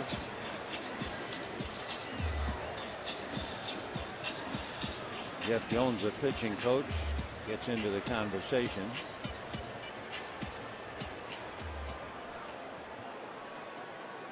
Tyler Cummings struck out, flied to left, came up with runners at first and third, and hit into a double play. And ball 1. Collins is the fellow we were talking about earlier who played in Australia. And obviously they have pretty good baseball down there.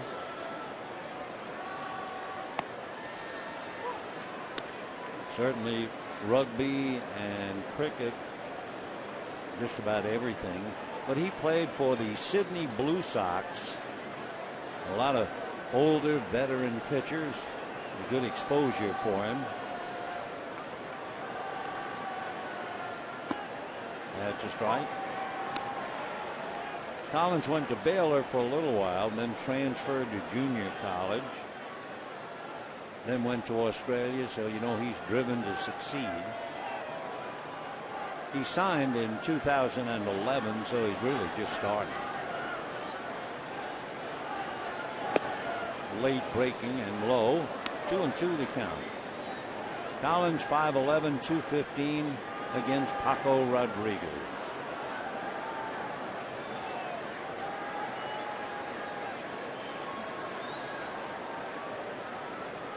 Two and two. Little cutter down and away.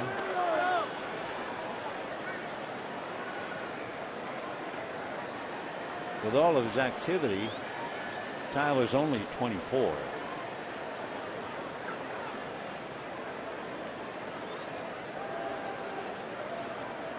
Fastball hit up along third. They're going to have to let it. Well, I thought they were going to let it roll because they didn't have a play. So a little surprised that Uribe picked it up, but he did.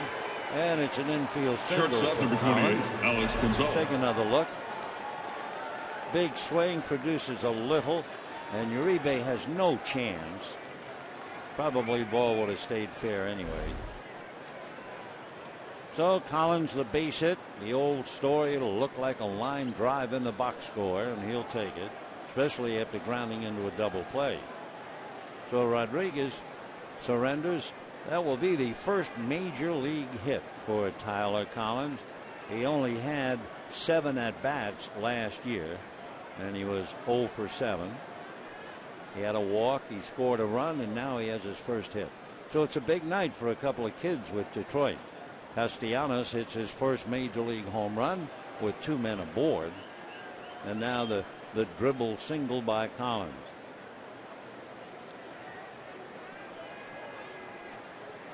Gonzalez reached on an error, grounded out, popped up, 0 for 3. 1 ball and no strikes to Alex.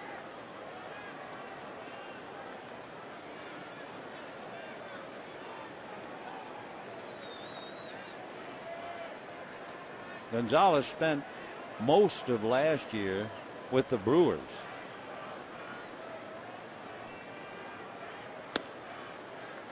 Just missed. 2-0 the count.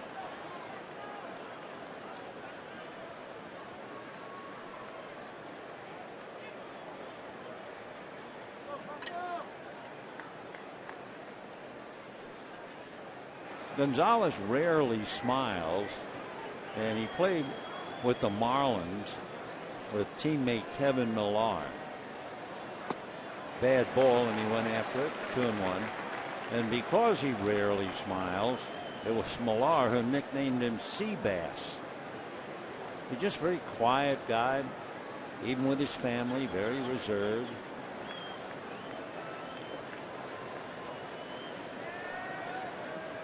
Two and one.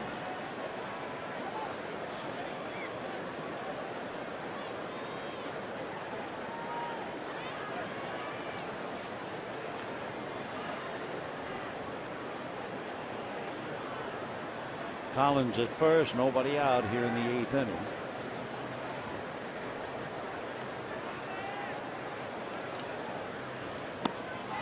Two and two. Collins might have just picked up his first major league hit tonight, but in the Eastern League last year, he had 21 home runs. I mean, they really like his bat.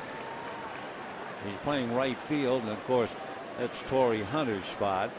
But with Torrey banged up, and there he is, along with Miguel Cabrera. Ground foul off the protective railing in front of the Dodger dugout. So it's still 2-2 to Alex Gonzalez. Signed by the Marlins back in 1994 against Paco Rodriguez.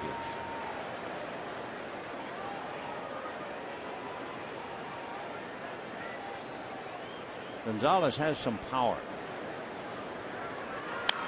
Fouled away.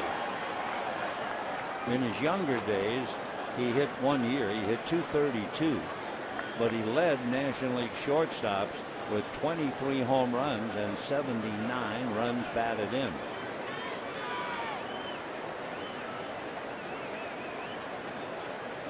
.23 home runs would be the most, and the 79 RBIs the most in his career.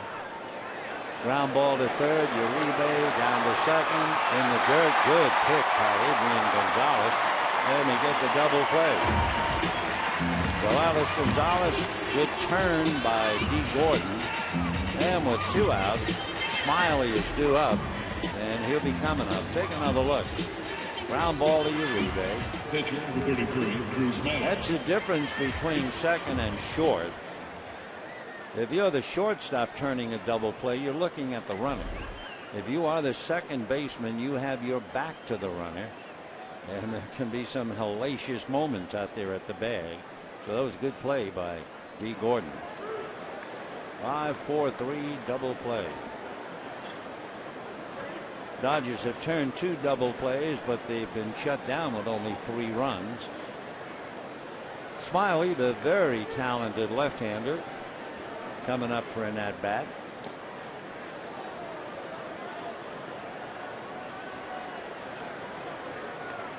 Two out, top of the 8th. 6-3 Detroit. Dodgers will have the top of the order in the bottom of the 8th. Gordon, Crawford, Ramirez.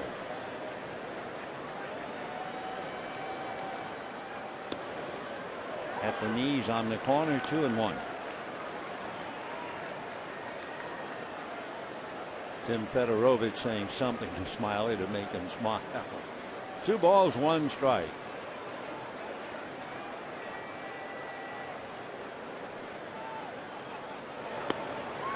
Two and two.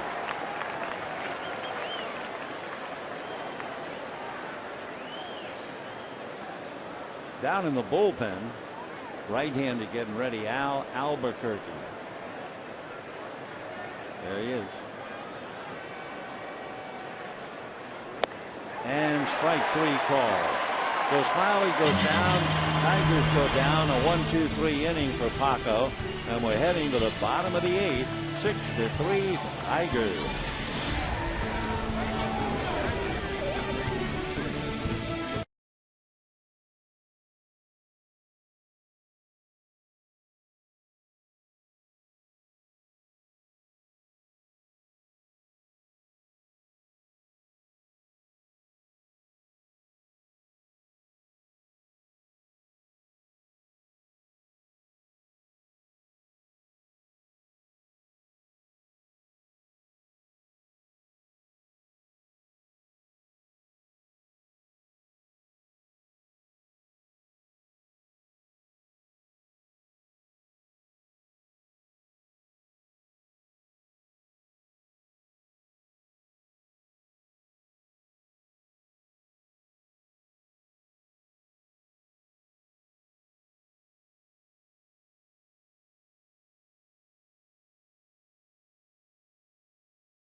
Premium, the #1 live streaming sports service, celebrating 12 years. Join the millions of subscribers. Watch every out-of-market game live in true HD on over 400 devices. So visit Dodgers.com for details. Well, young Drew Smyly is staying in there. He's been there since the 6th inning. Now in the 8th inning, he'll be facing the top of the order, Dee Gordon, Carl Crawford, Hanley Ramirez. 2 left-handers coming up back-to-back, and then if he gets in any trouble down in the bullpen, Albuquerque. Gonzalez hits 4th in the inning. He's 0 for 3. Gordon is 2 for 3 with a stolen base, caught stealing. Gordon last night had a home run and a single. Crawford has 5 hits in the series. 3 hits last night, 2 doubles today. Hanley Ramirez 1 for 4 last night, 0 for 2 tonight. And a strike. Gordon always a threat to bunt, of course, so Castellanos is in on the grass, and Cabrera is about even with the bag at first. Another breaking ball on the corner. 0-2.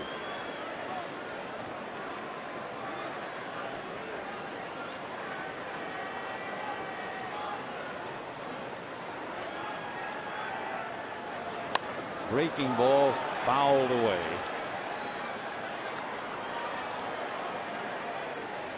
So Dee Gordon off to a very good start, hitting .387. Drew Smyly, when he was a senior in high school, weighed 150 pounds. He's 195 now. Fastball. Gordon singled in the 1st inning. Tried to steal. Brad Osmus called a pitch out on the first pitch to Crawford, and they hung Gordon out to dry. Then he got a little dribbler for a base hit in the 2nd inning. Stole a base, but that was it. 0-2.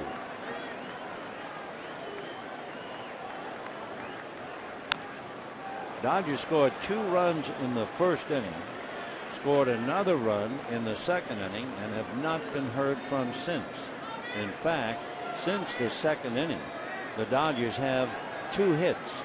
A double by Crawford in the 5th, a single by Uribe in the 7th. And they've really been shut down.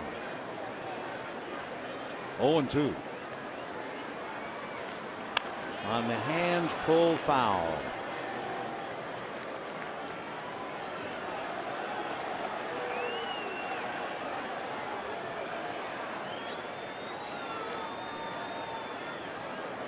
Gordon seeing it all in Smyly's repertoire, and Crawford waiting. Fastball gets away. So he goes from the low 70s to 92, and a 1-2 count to Gordon.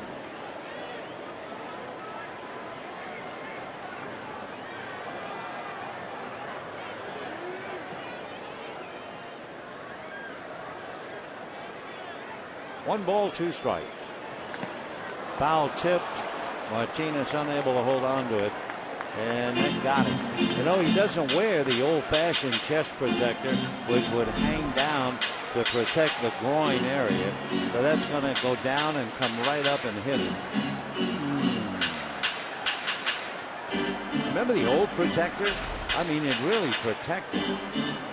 But the modern day catcher wants more maneuverability. But the old chest protector hung all the way down between your legs. The modern one doesn't.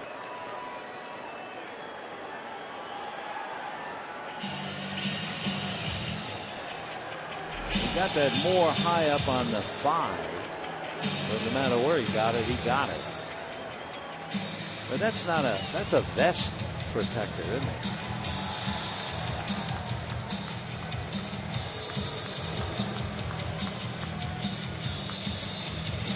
One ball and 2 strikes. Victor shaken up a little bit. Now ready to settle back down.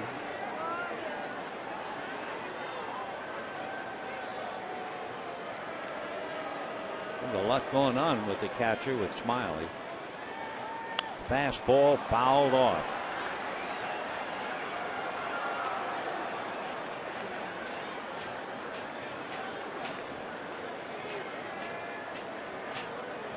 Calling signals can be very complicated, but I do remember 1,000 years ago the Dodgers had a pitcher who just couldn't remember the signs. And a little comebacker. Gordon goes out, 1 down in the 8th inning. And it was very simple, believe it or not, in the big leagues. If the catcher was in a crouch, it was a fastball. And if the catcher had his legs spread apart, that was a breaking ball, and that was it. The pitcher did not last very long in the big leagues, as you can imagine. So here's Crawford, double to left, struck out, double to right. Had a good series, 5 for 8. Ball 1. Dodgers still, any way you look at it, 2 hits since the 2nd inning. Crawford's double, Uribe single, and that's it. Foul tip, 1-1.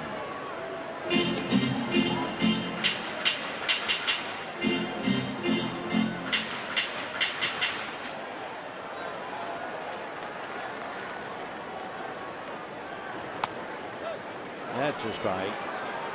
D. Gordon certainly made Smiley work. It was a 10-pitch at bat for D before he hit back to the box. Smiley now has made 40 pitches.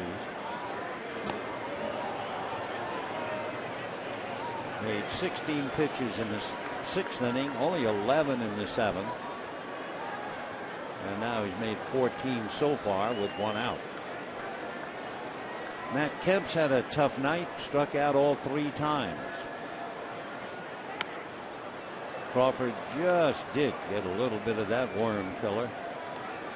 2-2.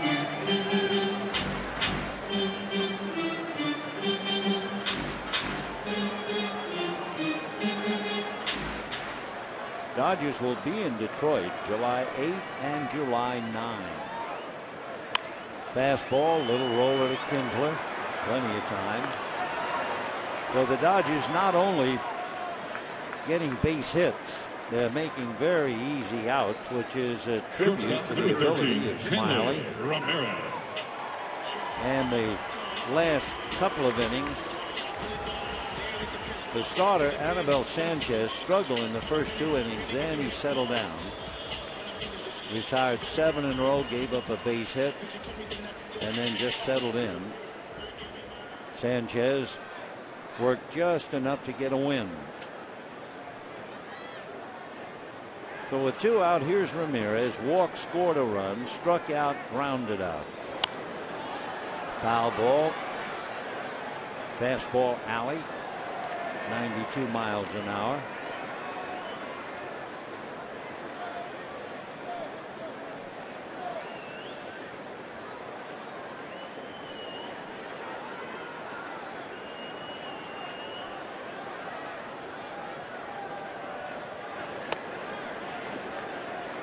(6-3) favor the Tigers. 2 down, bottom of the 8th inning. Ramirez 0 for 2 with a walk. Gonzalez 0 for 3. Ethier an infield single in 3 at-bats. Kemp has struck out. So there's a huge gap. Meanwhile, Nick Castellanos had that 3-run home run. And the Dodgers have just been thoroughly shut down after the 2nd inning. 2-1. Miguel Cabrera, quiet series. Walked and singled. 1 for 3 tonight. And that's foul behind the plate. Coming back is Martinez and makes the catch. So Ramirez goes 0 for 3. So that's like a missing front 2 for Ramirez and Gonzalez. They go 0 for 6 between them. Great job by Drew Smiley. And we're heading to the 9th. 6-3 Detroit.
out of the Dodger bullpen.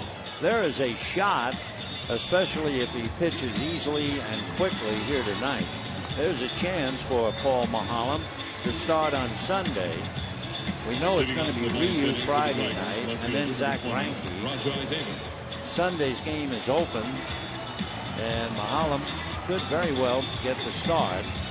Maholm, you remember, was pushed around against the Giants. He went 4 1/3 innings and gave up 3 home runs and a total of 5 runs. Dodgers lost that game 7-2. So let's see what he does working an inning tonight. Davis, Kinsler, and Cabrera. And a strike. Drew Smyly made 47 pitches. Very impressive in his work.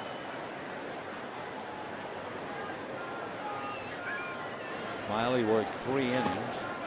Off-speed pitch, 0-2. Paul Maholm working on Rajai Davis. Maholm is from Mississippi. 6'2", 220, went to school at Mississippi State. Originally signed by the Pirates. He's had a good career with Pittsburgh. Fastball. Came up to the Pirates in well, he was up and down. He came up for a few games in 05 and then stayed with them through 11. Just missed. Paul from the Pittsburgh Pirates went to the Cubs. Then he spent about 1.5 years with the Braves. And that's going to be slapped into right center. Base hit. Ethier does a good job to cut it off. And Davis, who runs well, holds on at first. So Maholm gives up a base hit, and that'll bring up Ian Kinsler. Second baseman, number 3, Ian Kinsler. 6 runs, 10 hits for Detroit. 3 runs, 7 hits, and 3 errors for the Dodgers. That's another area that has been a letdown. Dodgers defensively, with 3 errors tonight, have made 11 errors in 10 games. Kinsler single, stole a couple of bases, and then scored a run. Grounded out, struck out, singled, and scored again. He has stolen 3 bases tonight. A little late on that breaking ball and hits it foul.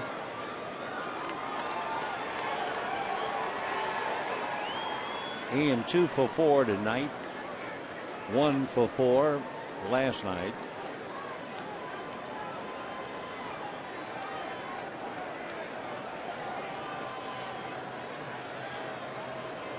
Dodgers have not done well in interleague play. In fact, they were tied for 3rd worst in the major leagues starting this series. They were 52-76, 24 under 500 against the American League. Fastball rounded to Ramirez, quickly to Gordon, back to first in time. So the double play, and we have 2 down, top of the 9th inning.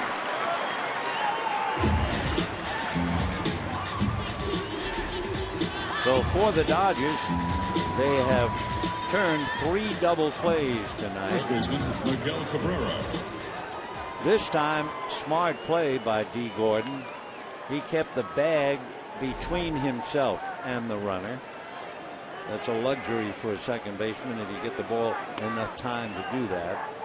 So now, probably the last time we'll have a look at Miguel Cabrera until the Dodgers play him in July. Cabrera walked, grounded out, singled, struck out. He has 1 hit. Last night, he went 0 for 4 without hitting the ball out of the infield, which was a big surprise. Down in the Tiger bullpen, there's Joe Nathan warming up. And the crowd, a good one tonight, 42,687. Foul back. 1-2 to Miguel.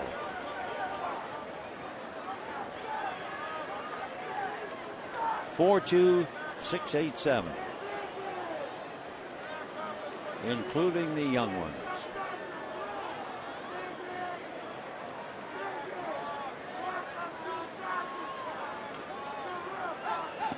In the dirt. When the Dodgers come up in the bottom of the ninth, down by 3, they'll have Adrian Gonzalez, followed by Andre Ethier, followed by Matt Kemp and Joe Nathan. 2-2 to Miguel. 3-2.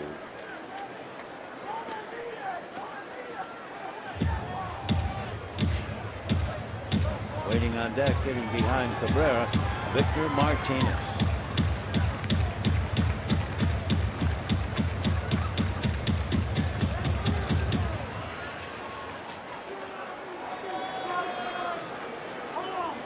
Mulholland basically fastball, change, curveball. Ground ball to the hole, backhanded by Hanley from the grass to get him. Big play. So Cabrera has 1 hit in the series. That was tonight, and he goes 1 for 8 in the 2 games. Another fine play by Hanley, backhanding, and now the trick is to get it over there. And he does it perfectly, and it's still 6-3, bottom of the ninth coming up.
To 3 Detroit. If you have a good memory, you might remember that Joe Nathan once pitched for the San Francisco Giants. You have to go way back to 1999, and then again 2000, and then last time 2003. Then he went to the Minnesota Twins. That's where he had his big years, and the last 2 years with the Rangers. Joe was born in Circleville, New York. He lives in Houston. 6'4", 225.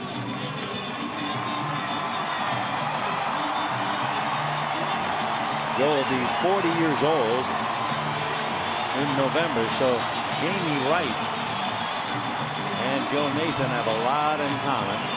And the big man ready to work on Adrian Gonzalez, who was struck out, flied to right, grounded out, 0 for 3 with Andre Ethier on deck.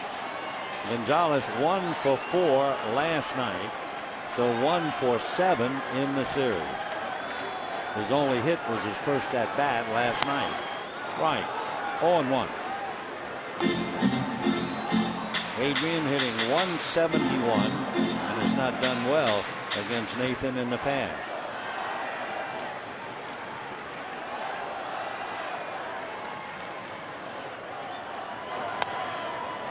Off the plate, 1-1. Nathan started his pro career as a shortstop, but he didn't hit a lick. They did like his arm, and here he is.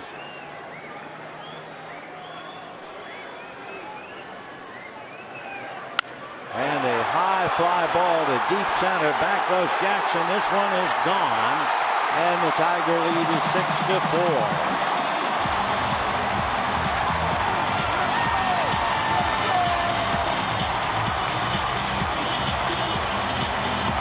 Dodgers scored their first run since the second inning.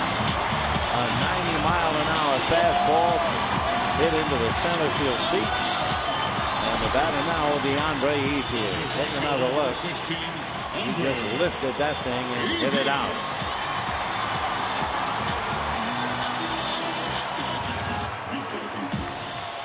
Jackson knew that thing was gone as soon as it was hit. So Adrian in the dugout, 6-4 Detroit. Here's Ethier, infield single, fly to left, struck out. That's a strike.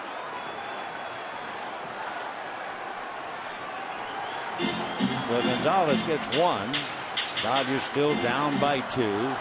Ethier was 0 for 4 last night, 1 for 3 tonight. So 1 for 7 in the series. 1 ball, 1 strike.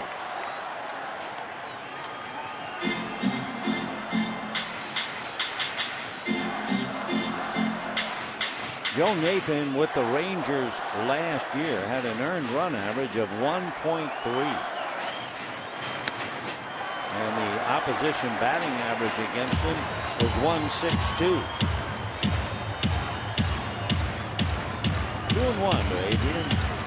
Matt Kemp waiting on deck.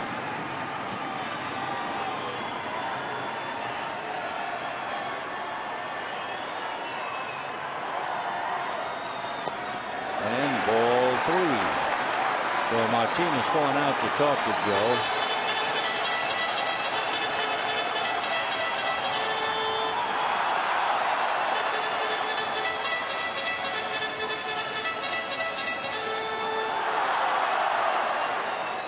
When Joe Nathan was a kid back in New York, growing up about an hour from the city, he was a big fan of the Mets. But he also went to games at Yankee Stadium.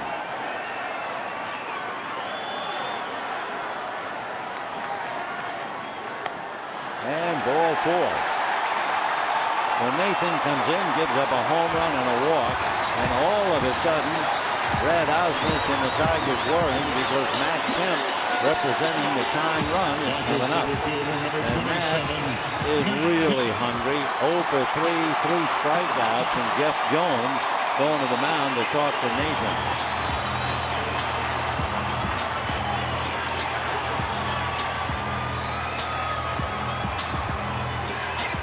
As a kid, Joe Nathan would go to the games besides the Mets. He'd go to Yankee Stadium.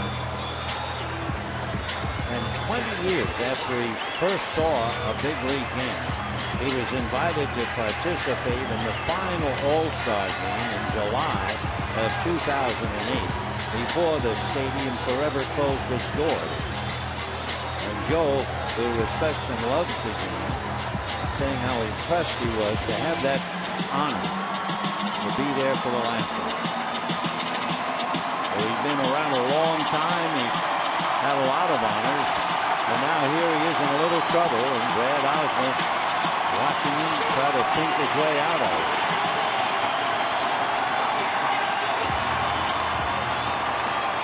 Matt Kemp has struck out 3 times, struck out twice against Sanchez, and struck out once against Smiley.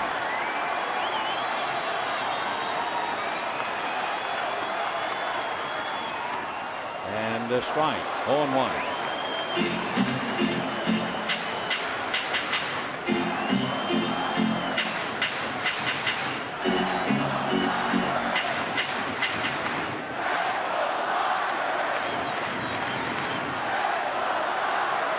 Nobody out.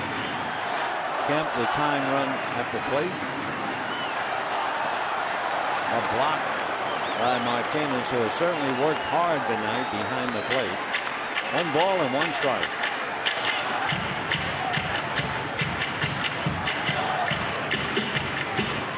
Nathan has been in 3 games.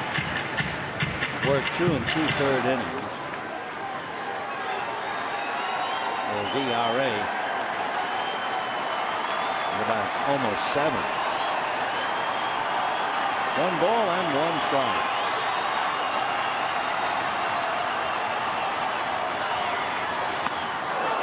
One and 2.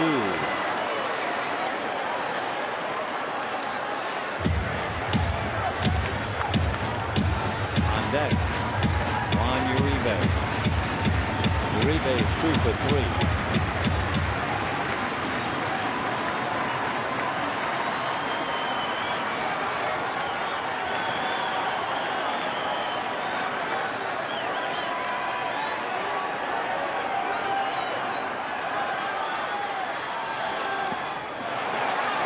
Martinez pushing that ball to try and keep the play in front of him.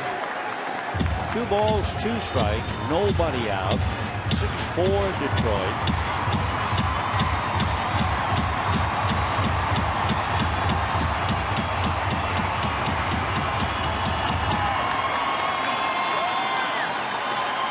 $42,687 having a ball tonight. Joe's kind of huffing and puffing. 2 and 2. And sliced down the right field line. Foul ball in the stands.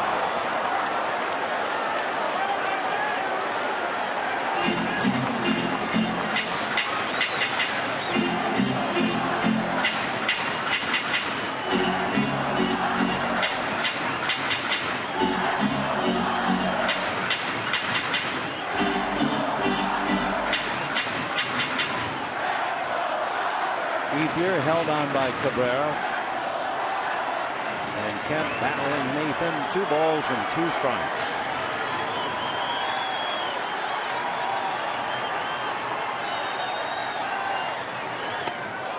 Holding up on the pitch high and inside. Ball 3.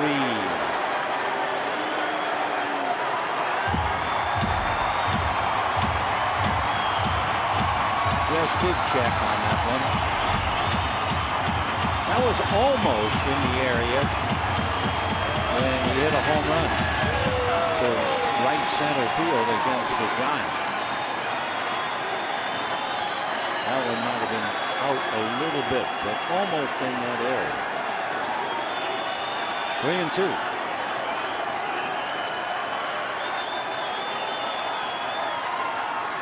And ball 4.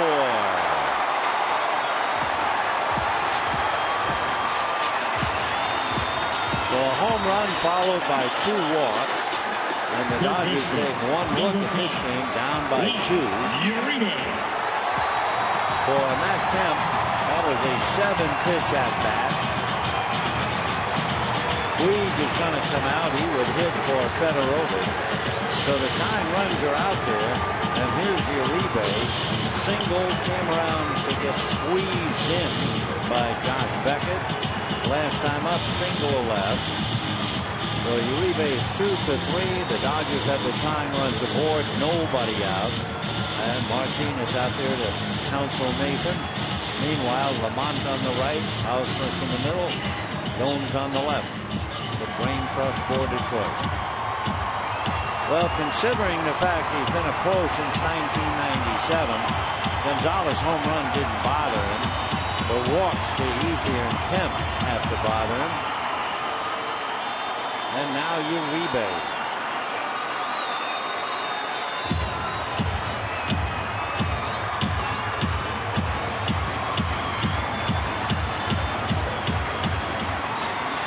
One thing Nathan did wisely when his career first started, he was worrying about what the future would hold.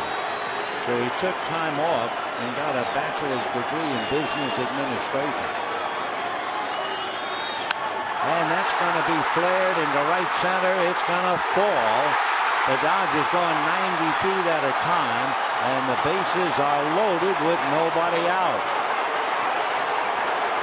So Uribe comes up with his 3rd hit. Fly ball single. This crowd beside itself now. And Yasiel Puig will be coming up with the bases loaded and nobody out.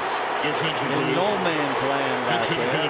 Finally fielded by Tyler Collins, who almost threw it away.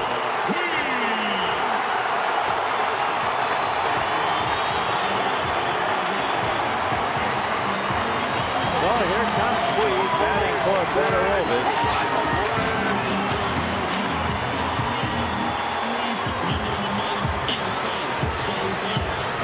Yasiel had a grand slam in June last year against Atlanta. On deck, Scott Van Slyke would be batting for Mahalan. So Ethier, Kemp, and Uribe. All the runners out there. Van Slyke waits, and here's Puig.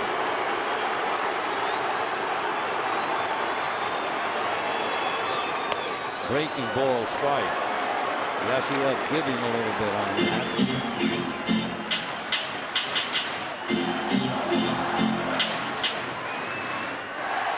So Nathan's walked 2, giving up a home run and a single. And the door is certainly wide open for the Dodgers. Nobody out. Fastball hit down the right field line. Foul into the seats. So Puig in the hole now, 0-2. See if he wants another bat. Yep.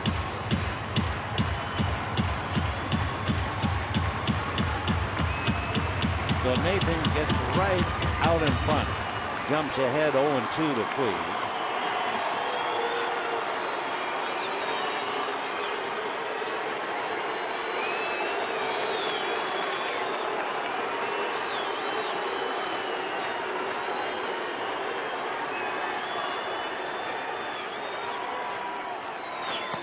Half swing, he's done.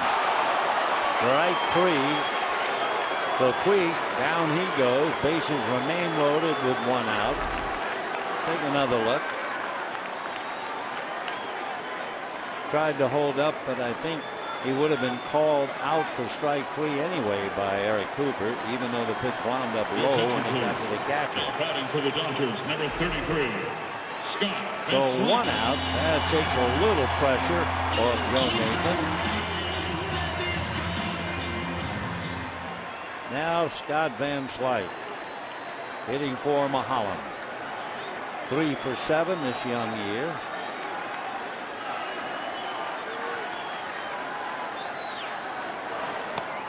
And that's a strike. Good fastball. In the inning, Gonzalez opened up with a home run in the center field seats. Ethier walked, Kemp walked, Uribe a fly ball single. When the bases were loaded, Puig went down on strikes, and here's Van Slyke. Little ground ball to third. They're going to go to second for 1, and that's all. Scoring is Ethier, and that makes it 6-5. However, the Dodgers give up a pressures out, and the batter now will be Dee Gordon.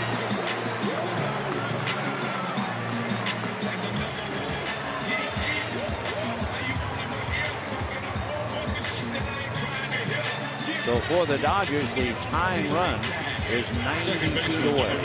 Dee Gordon with 2 singles, rounded to third, hit back to the box. And now the Tigers really have to put the thinking cap on with a guy like Gordon. They're not going to worry about Van Slyke, I don't believe, trying to steal. But they have to worry about whether Gordon would try to bunt or not. Well, the big man is Matt Kemp at third. He's the tying run 90 feet away.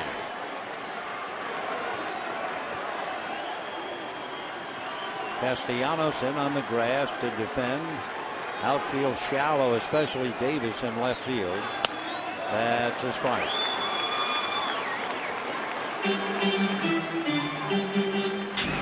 So Kemp at third. Van Slyke at first. 2 out. And the Tigers trying to hold on to a 6-5 lead. With Sanchez, Smiley, and now Nathan agonizing in the 9th inning. Fastball hit into right field. Base hit. Here comes Kemp to score. And it's a tied-up ball game, 6-6. How do you do? Dee Gordon comes up with his third hit tonight. Line drive single to right field. So Nathan has given it up. He had a 3-run lead and has allowed 3. And Gordon whacked it. It was no bunt. He got a sharp line drive single to right field. So Kemp brings in the tying run. Van Slyke at second base is now a winning run.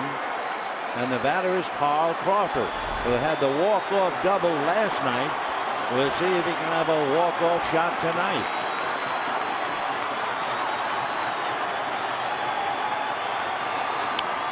Little pop fly down the line, could be trouble. Here's Davis, makes the catch for the out. So Crawford, a little fly ball. Davis playing up on the left-hand hitter was there to catch it. The Dodgers scramble for 3, and at the end of 9, we're tied at 6.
The 9th inning to tie up the ball game. Adrian Gonzalez leading the charge with a home run, and the Dodgers then got a couple of gifts. They got a fly ball single for Uribe.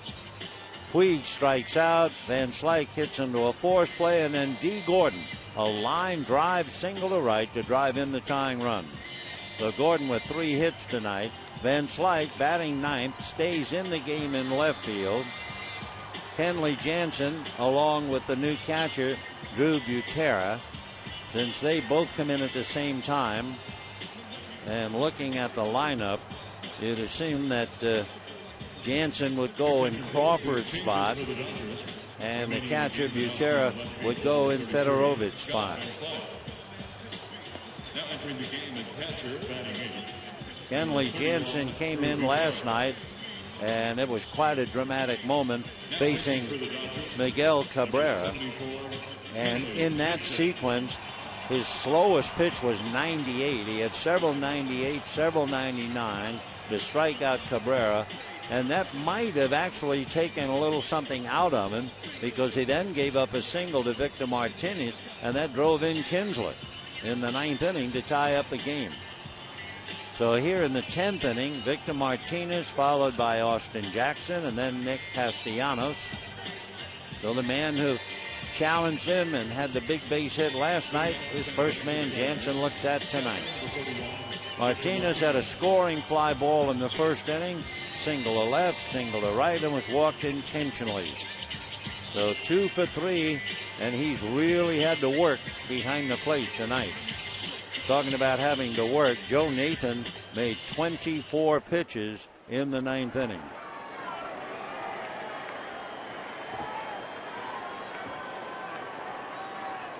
So Kenley ready to go against Martinez.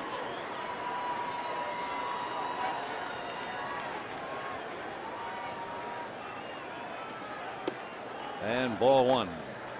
Starts him at 93. 6 runs and 10 hits for each side. Tigers have committed 1 error. The Dodgers have committed 3.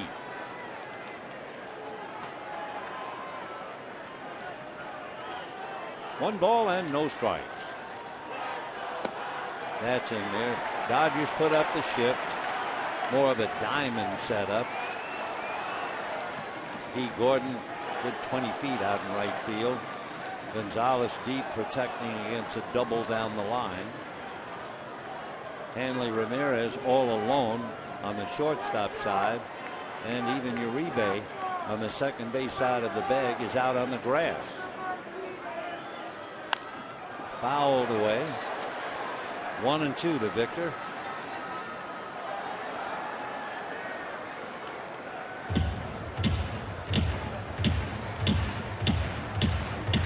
Kenley Jansen, the closer for the Dodgers. The young catcher converted to a pitcher, and what a story he's been.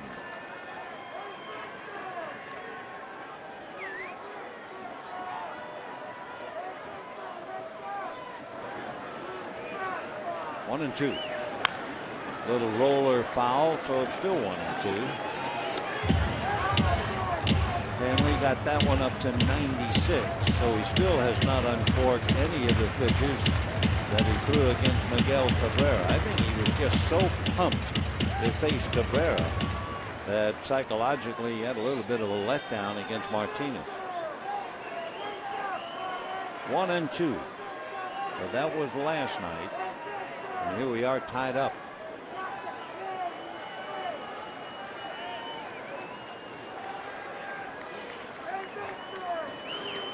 Bounce that thing. 2-2.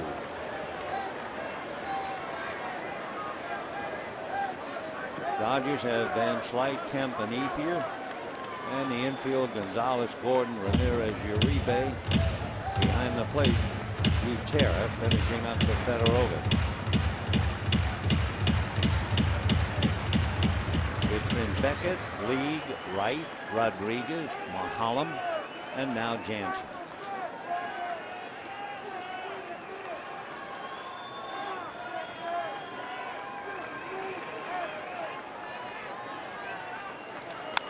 Fouled away.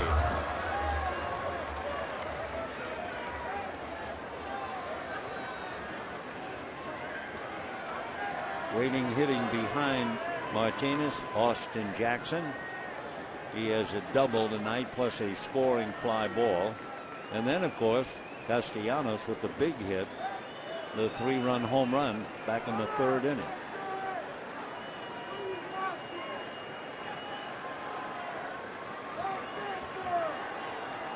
Two balls and 2 strikes.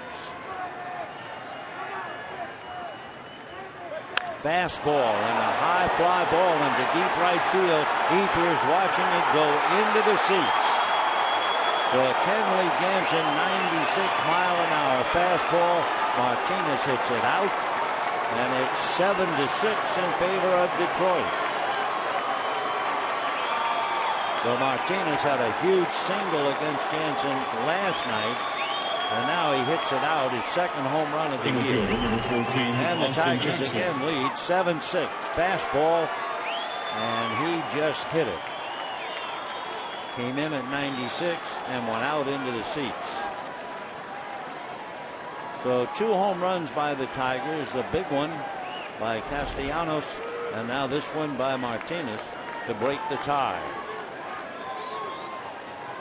That'll bring up Austin Jackson. Struck out, doubled, hit into a force play, had a scoring fly ball, and he pops it out of play. 0-1.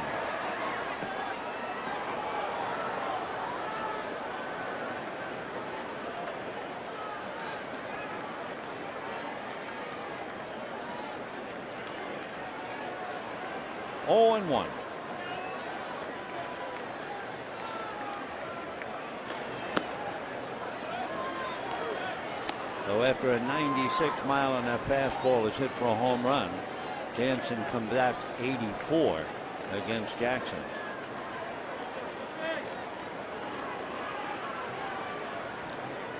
One. Well, cutter up high. 93. 2-1 the count. Kenley's in his 7th game. Working his 6th inning, and he's given up 3 runs. That home run, the 2nd home run that he's given up. 2-1.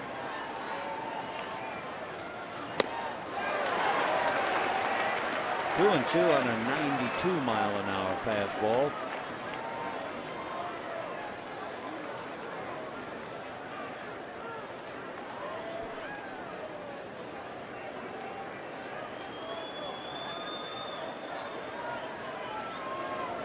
Two balls, 2 strikes. Ground ball to the hole. Tough play for Ramirez. Jackson runs high, and the throw pulls Gonzalez off the bag. That was the problem when you're going after that ground ball. You're thinking of the batter, and you know he runs well. And so Hanley's high throw. Jackson is safely aboard, and it'll go as a base hit. You can backhand. You don't have much time to set. And the hurried throw off target. And again, in that kind of a play, Ramirez does not have a chance to look for that seam. So he just picked it up and threw it, and the ball just sailed on him. It'll be an infield single for Jackson. And here's Castellanos, that had the big home run, 3-run home run back in the 3rd inning. Down in the Dodger bullpen, they're getting ready. Their 7th pitcher of the game, J.P. Howell.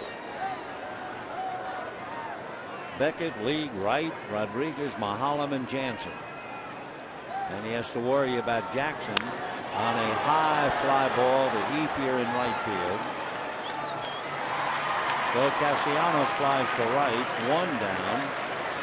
And the batter will be Tyler Collins. Batting next, number 18, Tyler Collins. Tyler Collins struck out, flied to left, hit into a double play, and hit a little roller up along 3rd that went for a base hit. 1 for 4. If you're not keeping score and you wonder about the Dodgers in the bottom of the 10th, they'll have Ramirez, Gonzalez, and Ethier, with Chamberlain getting ready in the bullpen. Collins with Alex Gonzalez on deck. They have to watch Jackson. Indeed.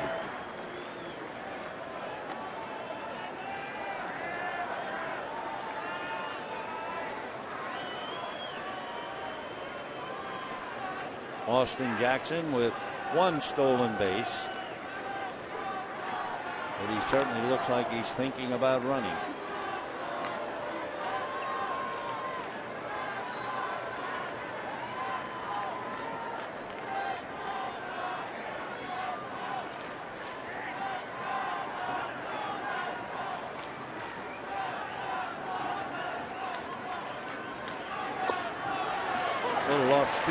For a strike by off speed with Jansen, anywhere below 95. That was at 90. I think he's thrown just 1 pitch, if I remember, at 96.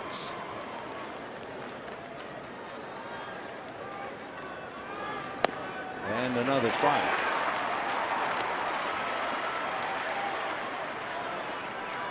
(7-6) in favor of the Tigers, 10th inning. Jackson at first with 1 out. New catcher Drew Butera is in there. They might even be thinking of trying to take advantage of a fresh catcher coming off the bench after Fedorovich played for the 9 innings. 0-2.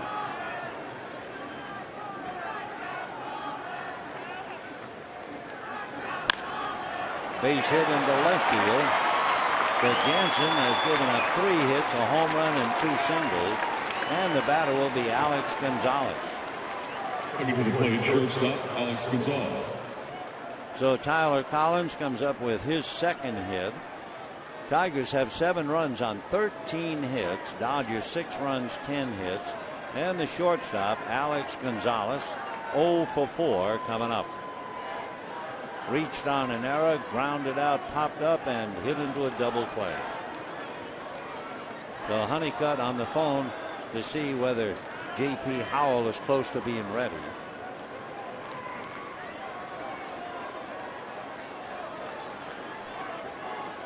Don Kelly, who played right field last night, is out on deck, left-hand batter. Kelly would bat for Nathan.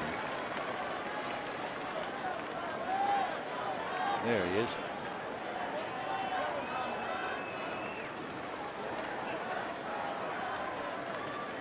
No balls, 1 strike. 0-2 to Alex.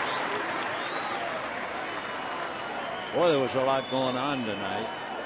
In the first 2 innings, Beckett made 44 pitches, and Anibal Sanchez made 63.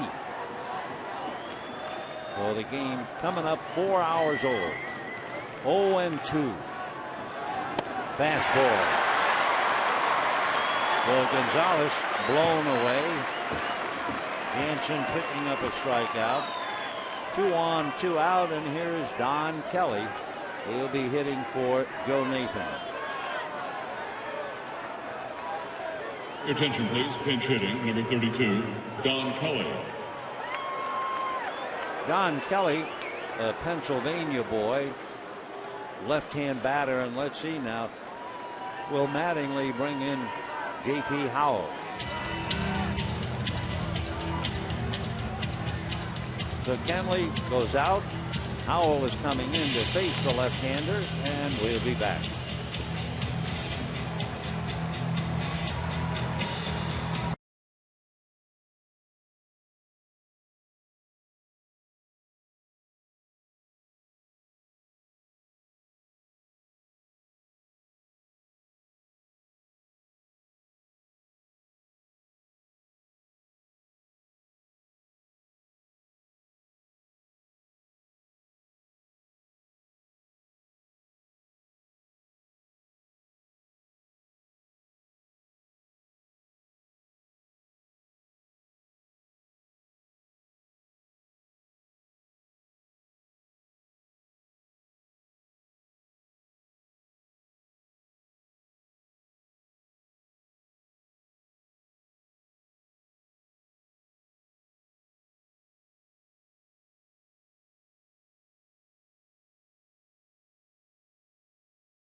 Night in the 9th inning, gives up a go-ahead run in the 10th inning tonight, so that would give any young pitcher some dark thoughts. Meanwhile, J.P. Howell, who made 15 pitches in the 10th inning last night, comes in to face Don Kelly. Kelly took over when Torrey Hunter hurt his knee, and Kelly went 0 for 2 last night. Kelly from Pennsylvania, born in Butler, lives in Pittsburgh. Checking in now. 2 on. Jackson at second, Collins at first. 7-6 Detroit with 2 out, top of the 10th. And ball 1. Don Kelly, the brother-in-law of Pirates second baseman Neil Walker. He married Walker's sister, Carrie. Up there with Jackson and Collins out on the lines, and 2 down. 1 ball and no strikes. Foul back.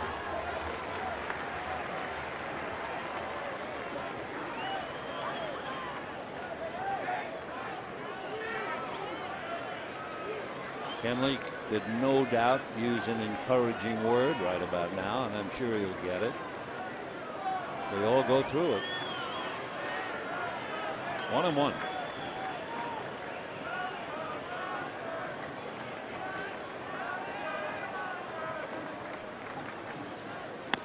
And another strike. 1-2 to Don Kelly. Came over from Pittsburgh to the Tigers in 09, and he's been back and forth to Toledo. With the Tigers last year, he hit .222. 1 ball and 2 strikes. In the dirt, good block by Butera, and the runners hold. It was 1-0 Detroit, then 2-1 Dodgers, then 2-2, then 3-2 Dodgers, then 5-2.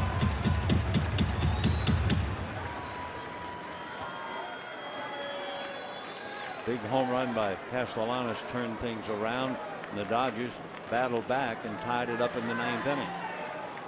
2 balls, 2 strikes, so the deuce is very wild here. 2 on. Got it. So Kelly is caught looking as Howell comes in to do the job. However, not before Detroit has the home run from Victor Martinez, and there was no doubt about it. The great catcher, first baseman, and DH hit one just about in the center field seat. And it is 7-6 as we go to the bottom of the 10th.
For the Tigers.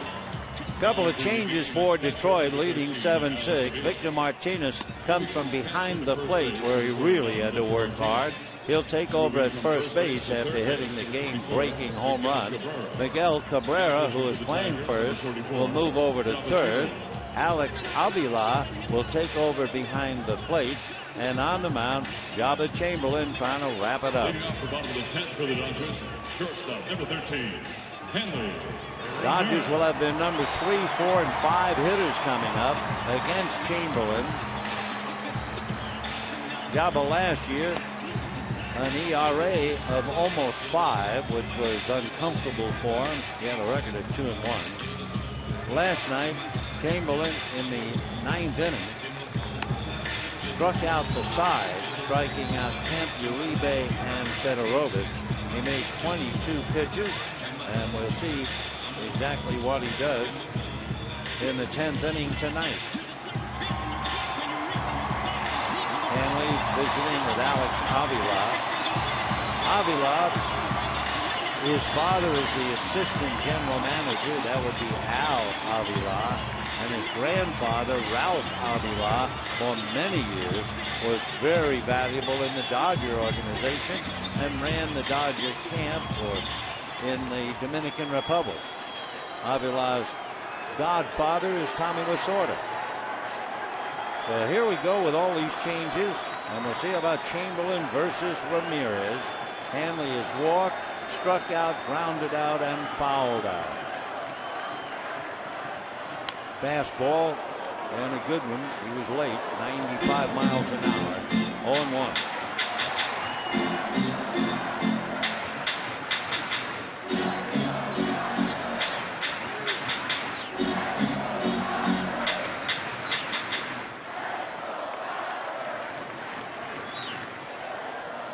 No balls and 1 strike.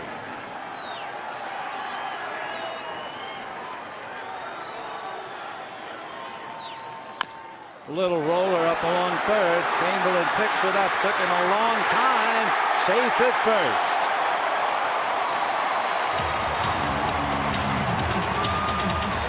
Yeah, but Chamberlain is a big man. He's at least 240 pounds. And Brad Ausmus is going to lift him right away. With the left hand hitting Gonzalez coming up. Jabba gets 1 chance. Ramirez gets a squib single. And it just looked like Chamberlain took a long time to react and get down to the ball. There he is. And by the time he throws, Hanley, running for his life, has crossed the bag. So the time runs aboard with nobody out. We'll take another look. Chamberlain is late. Ian Cole, a left-hander, is coming in. Oh, we'll pause for this. 46, Ian Cole.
Gonzalez.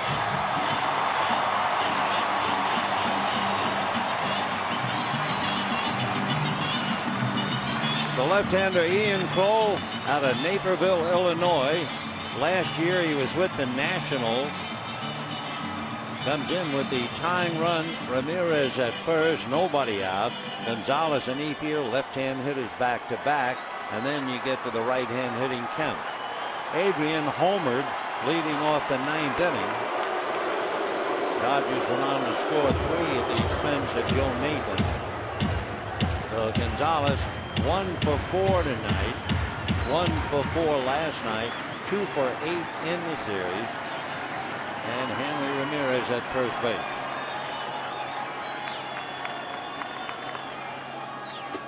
Fastball a little high, ball 1, starts him at 93.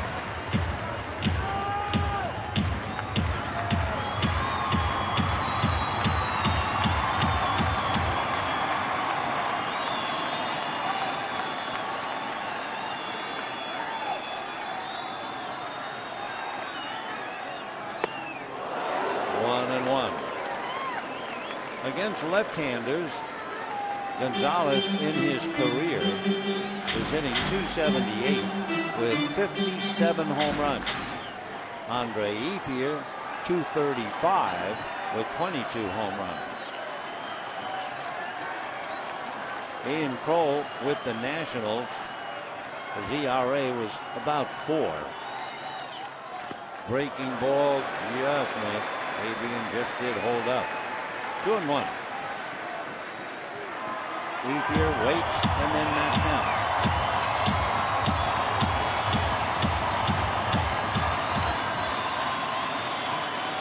balls, 1 strike.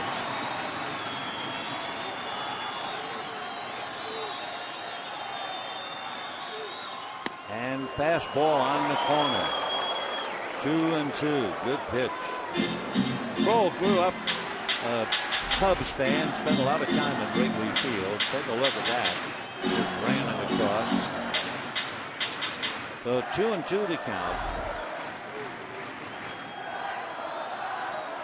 Kroll's only 22. He'd be 23 in May.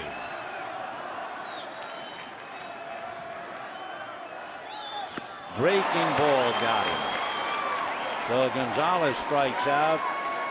1 out in the 10th inning. And the batter now, Andre Ethier. Ethier had an infield single to drive in a run in the 1st inning. Fly to left, struck out, walked, and scored a run in the 9th inning.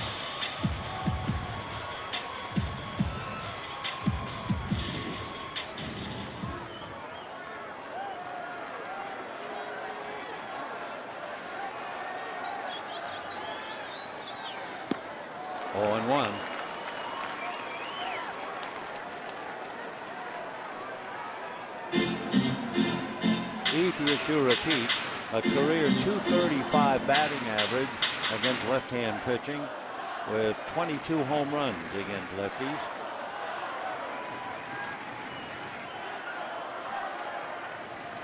No balls, 1 strike.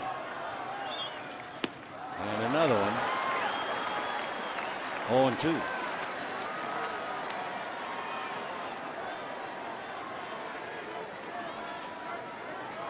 Matt Kemp 0 for 3 with a walk on deck. Albuquerque up in the pen for Detroit. Tigers have used 5 pitchers. Dodgers have used 7. Check swing. And they're calling him out. You can't be watching the ball, Andre Ethier says to Eric Cooper.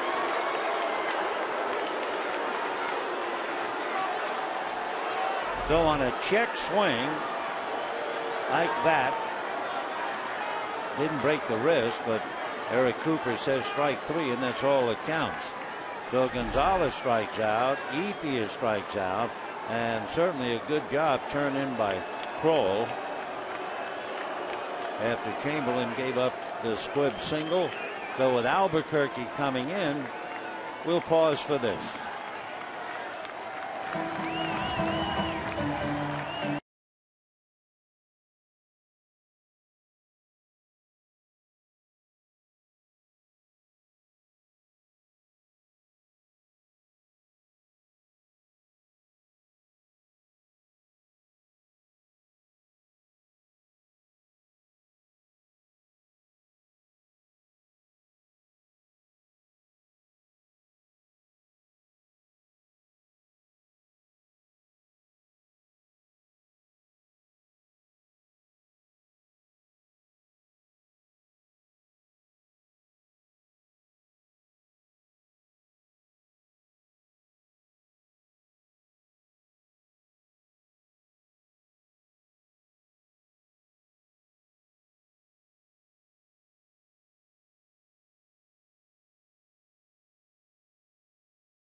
(7-6) Detroit. Andre Ethier furious over the call. He thought he had held up, checked the swing on a bouncing pitch, and Eric Cooper rings him up.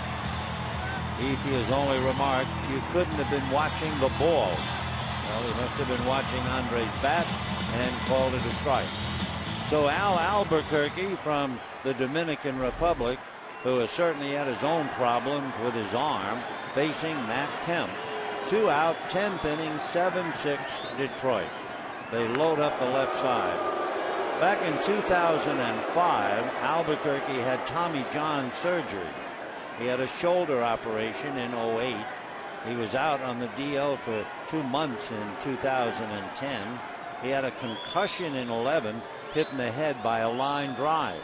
And there's more. Kemp, meanwhile, struck out 3 times and walked. In 11, Albuquerque underwent surgery to repair a stress fracture in his throwing elbow. That put a screw in there. So he's really had problems, but he's hanging in there. He throws hard. He goes anywhere from 92 to the high 90s. Very good slider. And dropped that thing in for a strike. Matt struck out 3 times, then got a walk in the 9th inning, scored a run.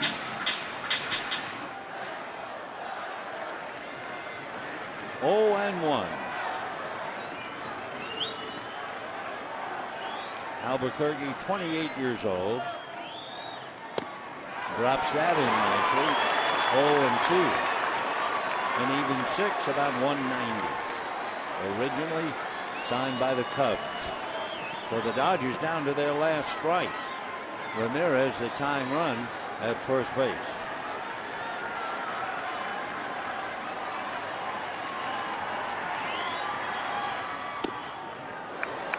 One and 2.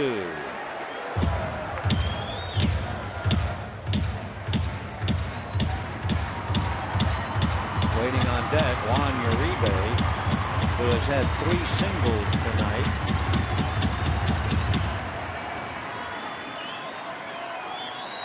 Victor Martinez with young Nick Castellanos taking a good long look. It's his 3-run home run that really turned the game around. 1 and 2. And a little roll to the third right on the line as Cabrera makes the throw. And the Tigers get out in front, hang on, beat the Dodgers 7-6. 7 runs for Detroit on 13 hits, 1 error, 6 runs, 11 hits, and 3 errors for the Dodgers. Jansen gave up the home run, so Kenley suffers the loss. And the Tigers split, and they're on their way to San Diego, and the Dodgers on their way to Arizona. The play of the game, Victor Martinez leading off the 10th inning against Kenley Jansen. Hit one deep into the pavilion, and that was good enough to give the Tigers a 7-6 victory and a split of the 2 games. Dodger record is now 6-4, and the Tigers 5-2. We'll talk to you Friday from Arizona. Until then, a very pleasant good evening.